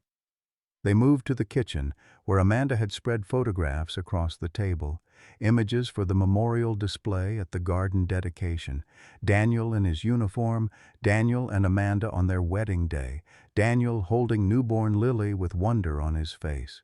A life captured in snapshots, preserving moments that sometimes felt like they belonged to someone else's story. "How is Lily doing with all of this?" Catherine asked, gesturing toward the photographs. "Better than I expected," Amanda admitted. "The child psychologist says she's processing her grief in healthy ways. The gardening helps. It makes her feel connected to him somehow, even though she barely remembers him." Catherine nodded, her gaze lingering on a photo of Daniel in Afghanistan, arm slung around a fellow soldier. "And the nightmares?" "Less frequent. She still checks her neck in the mirror sometimes, but she's not afraid of insects anymore. Last week she even rescued a spider from the bathtub." Amanda smiled faintly at the memory. Progress comes in small steps. They fell into comfortable silence, sipping coffee and sorting photographs. Their friendship, reforged in crisis, had deepened over the months. Catherine had become a constant in their lives, not replacing what they had lost, but creating something new and vital. The sound of Lily's laughter drifted through the open window as Emma Reynolds joined her in the garden. Despite everything that had happened, the girls had maintained their friendship. Emma and her mother now lived with Emma's grandparents in the next town over, trying to rebuild their lives in the shadow of William Reynolds's crimes. The trial had concluded more quickly than anyone anticipated. Faced with overwhelming evidence, Reynolds had accepted a plea deal, 20 years in federal prison plus forfeiture of all assets. He would be an old man when released, his empire dismantled, his name synonymous with corporate malfeasance rather than philanthropy. A car pulled into the driveway, James Hayes's sedan. Amanda watched through the window as he retrieved a small package from the passenger seat, his movements deliberate, as if carrying something fragile. "I should give you privacy," Catherine said, rising. "I'll take the girls for ice cream while you read." Amanda nodded gratefully. "Thank you." After Catherine gathered the children and departed, Amanda sat alone at her kitchen table. James placed the package before her, a simple cardboard box sealed with evidence tape that had been neatly cut. "Everything's been documented for the case," he explained. "We don't need to retain it any longer." He hesitated, his expression somber. "Amanda, what Daniel wrote in those final days, it may change how you see certain events." "Catherine said something similar," Amanda replied, her fingers tracing the edge of the box. Is it about Reynolds? About what really happened that day? James chose his words carefully. Daniel was more aware of what was happening than we initially understood. He had concerns about Captain Reynolds's leadership decisions. He was documenting them. Amanda's breath caught. He knew he was being sent into danger. "Read the journal," James said gently. "I'll be at the office if you need to talk afterward." After he left, Amanda sat motionless, staring at the unremarkable box that contained her husband's final thoughts. Part of her wanted to leave it sealed, to preserve the narrative she had constructed of Daniel's death, a random tragedy of war, senseless but noble. Opening the journal risked complicating that clean narrative with messy truths she might not be ready to face. But she had promised herself there would be no more hiding from reality, no matter how painful. Slowly, she lifted the lid. Inside lay a standard military journal, olive green, water-resistant, with Daniel's name and service number inscribed on the front. The pages were slightly warped, as if it had been exposed to moisture, but the handwriting was unmistakably his. The familiar slant of his letters, the way he pressed too hard with his pen, the small doodles in the margins when he was thinking. Amanda ran her fingers over the page, imagining him writing these words thousands of miles away, never suspecting they would be read years later by the wife he left behind. The first entries were mundane. Complaints about the heat, jokes about mess hall food, observations about the changing landscape as they moved positions. Then the tone shifted.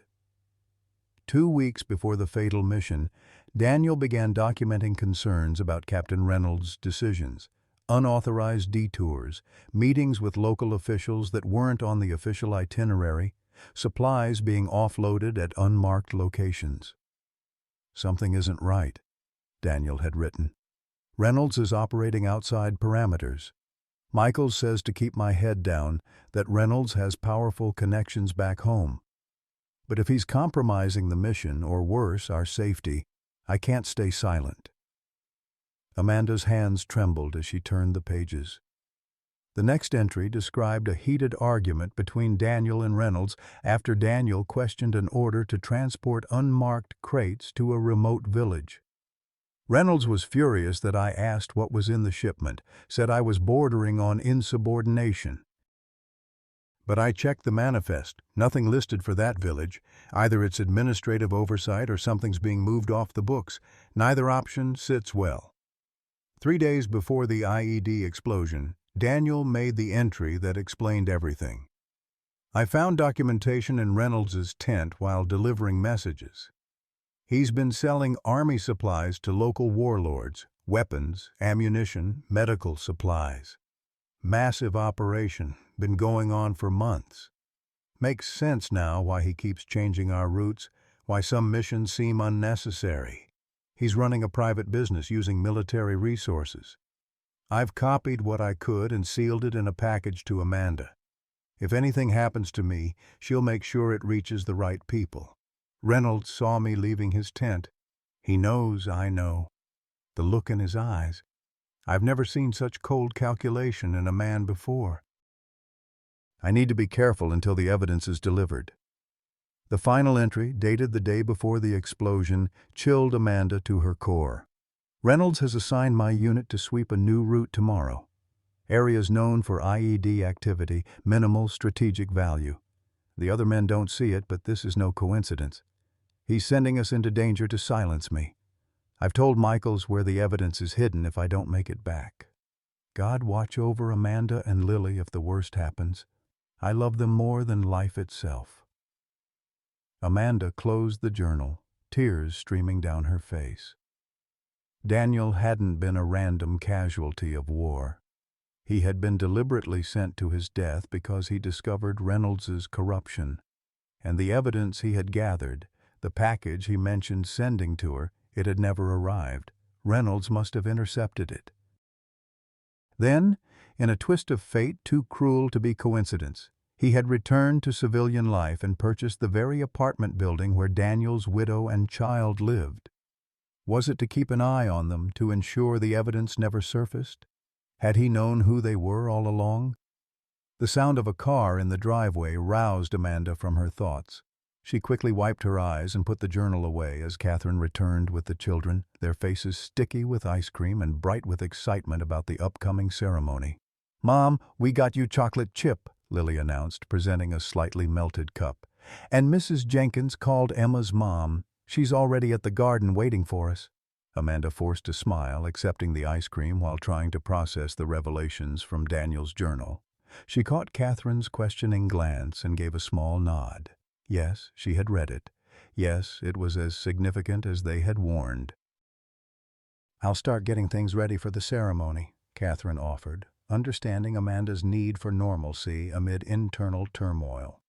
"Girls, why don't you help me load the display boards into the car?"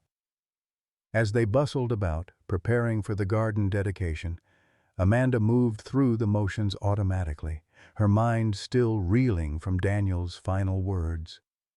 Should she tell James about the missing evidence? Would it even matter now, with Reynolds already convicted of so many crimes? And how much of this should Lily ever know? The Daniel Thompson Memorial Garden was beautiful in the spring sunshine. Community volunteers had transformed the once contaminated industrial site into a haven of native plants, winding paths and educational displays about environmental conservation. At its center stood a simple stone monument with Daniel's name and service dates, surrounded by a circular garden of wildflowers that would bloom throughout the summer. Amanda stood beside this monument, Lily's small hand clasped in hers, as the mayor made opening remarks about renewal and remembrance. The crowd was substantial.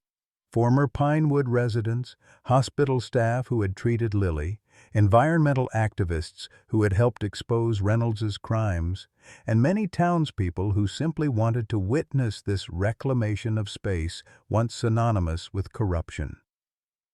Mrs. Jenkins sat in a place of honor in the front row, her weathered face beaming with satisfaction despite the oxygen tube in her nose. Her COPD had worsened over the winter, but she had been determined to see this day. Beside her sat Emma and her mother, their presence a testament to the community's understanding that they too were victims of William Reynolds' actions, not accomplices. "And now," the mayor concluded, "I'd like to invite Amanda Foster Thompson to say a few words about what this memorial means to her family." Amanda approached the small podium, the weight of Daniel's journal heavy in her mind. She had prepared remarks focusing on environmental justice and community healing, but now different words formed in her thoughts. "Thank you all for coming today," she began, looking out at the faces watching her. "Many of you know that my husband, Sergeant Daniel Thompson, died serving our country in Afghanistan 3 years ago. What you may not know is that he died because he stood up for what was right, because he refused to look away from corruption that put his fellow soldiers at risk." A murmur went through the crowd. This was not the expected narrative. "I learned today that Daniel discovered illegal activities being conducted by his commanding officer, the same man who later owned the chemical plant that stood on this ground, the same man whose environmental crimes affected so many in this community." She paused, gathering strength to continue. "Daniel documented what he found and tried to send evidence home, knowing the risks he was taking. He wrote in his journal that he feared for his safety but couldn't stay silent when others might be harmed." Amanda looked down at Lily, whose blue eyes, so like Daniel's, were fixed on her with solemn attention. This garden honors not just Daniel's military service or his death, but the moral courage he showed in life. The same courage our community found when we stood together against environmental injustice, when we refused to be silenced by power or money or fear. Her voice strengthened as she continued. "This space, once poisoned by greed, has been reclaimed by compassion and collective action. The flowers that will grow here represent the beauty that can emerge from the darkest soil when we nurture it together. As Amanda concluded her remarks, Mrs. Jenkins struggled to her feet, beginning a standing ovation that swept through the crowd. The elderly woman's eyes shone with tears as she embraced Amanda. "Your Daniel would be mighty proud today," she whispered, "of this place, of you, and especially of that little girl of yours." The formal ceremony transitioned to a community gathering, with refreshments served and children running along the newly established paths.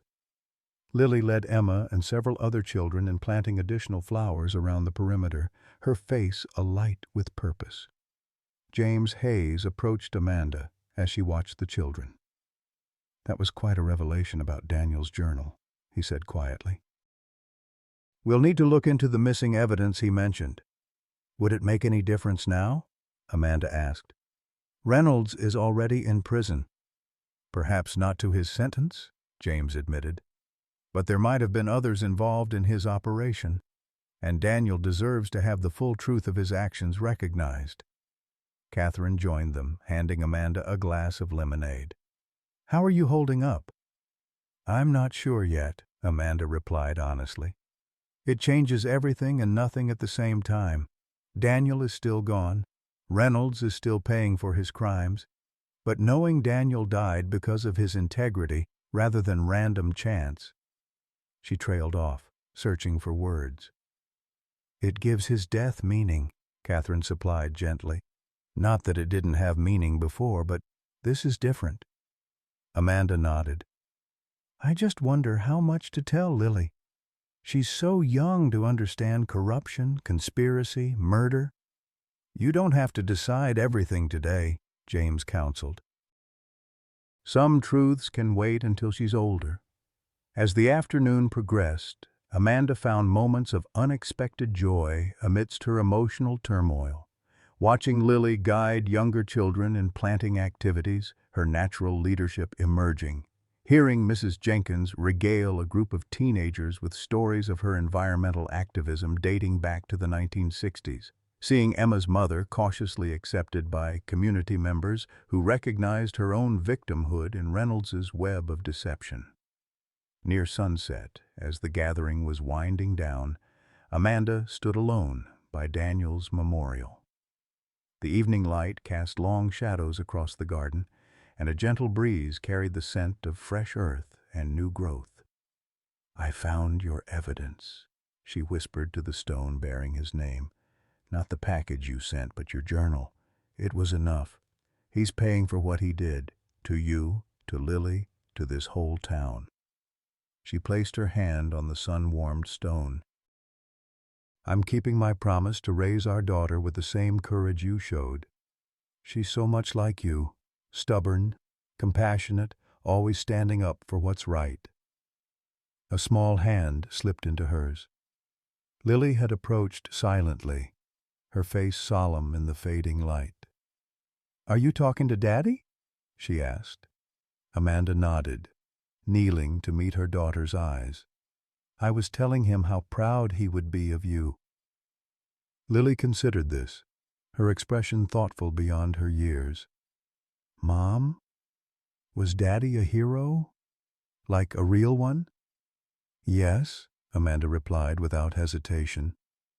"Not because of how he died, but because of how he lived. He always tried to do what was right, even when it was difficult." "Like when you quit your job to take me to the hospital?" Lily asked. "Even though we needed the money?" Amanda blinked back tears, touched by her daughter's understanding. "Something like that, yes." Lily nodded, satisfied with this answer. She reached into her pocket and withdrew a small object, a smooth river stone she had painted with bright butterflies. "I made this for the garden," she explained, placing it carefully at the base of the memorial. "Mrs. Jenkins says butterflies mean transformation. They start as one thing and become something beautiful." "That's very true," Amanda agreed, watching as Lily arranged the stone just so. "I think that's what happened to us," Lily continued, her focus on the stone. The bad things tried to hurt us, but we transformed. Now we're helping other people transform too. Out of the mouths of babes, Amanda thought, marveling at her daughter's wisdom. Transformation indeed, from victims to advocates, from isolated survivors to community builders, from people merely enduring life to those actively shaping it. As twilight deepened around them, Amanda and Lily walked hand in hand through the garden that bore Daniel's name but belonged to all of them, to Mrs. Jenkins with her decades of quiet activism, to Catherine who had found her voice against corporate interests, to Emma and her mother rebuilding lives from the wreckage of betrayal, to the community that had rallied around a child with parasites in her neck and discovered their collective power in the process. The memorial garden was more than a reclaimed, toxic site or a tribute to one fallen soldier. It was a testament to the resilience of the human spirit, to the possibility of healing even the deepest wounds, to the transformative power of truth and justice. Like the butterflies Lily had painted on her stone, they had emerged from darkness into something unexpected and beautiful. As they reached their car, Amanda looked back at the garden one last time. In the gathering dusk, she could almost imagine Daniel there, standing proud among the flowers, finally at peace. "Ready to go home?" she asked Lily. Her daughter smiled up at her, the scar on her neck catching the last light of day, a silver line, a badge of courage, a reminder of all they had survived together. "Yes," Lily replied simply. "I'm ready." Life often deals us unexpected blows, just as Amanda and little Lily faced after that tiny neck pimple revealed a nightmare nobody could have imagined. Many of us know what it's like to face seemingly insurmountable challenges, medical bills that overwhelm us, systems that fail when we need them most, and the crushing weight of trying to protect our loved ones when everything seems to be collapsing. But Amanda's journey reminds us of something precious. Transformation is possible even in our darkest hours. Like Mrs. Jenkins with her unwavering support despite her own struggles, we all have the power to be that beacon for someone else. Remember when Amanda finally read Daniel's journal and discovered his courage? It's never too late to uncover meaning in our past struggles, or to plant new gardens where pain once lived. The scar on Lily's neck became her badge of courage. What scars in your life have transformed into symbols of your strength? Have you, like Amanda, found purpose through your hardest challenges? Share your story of transformation in the comments below. We've all weathered storms. Let's celebrate how they've shaped us into who we are today.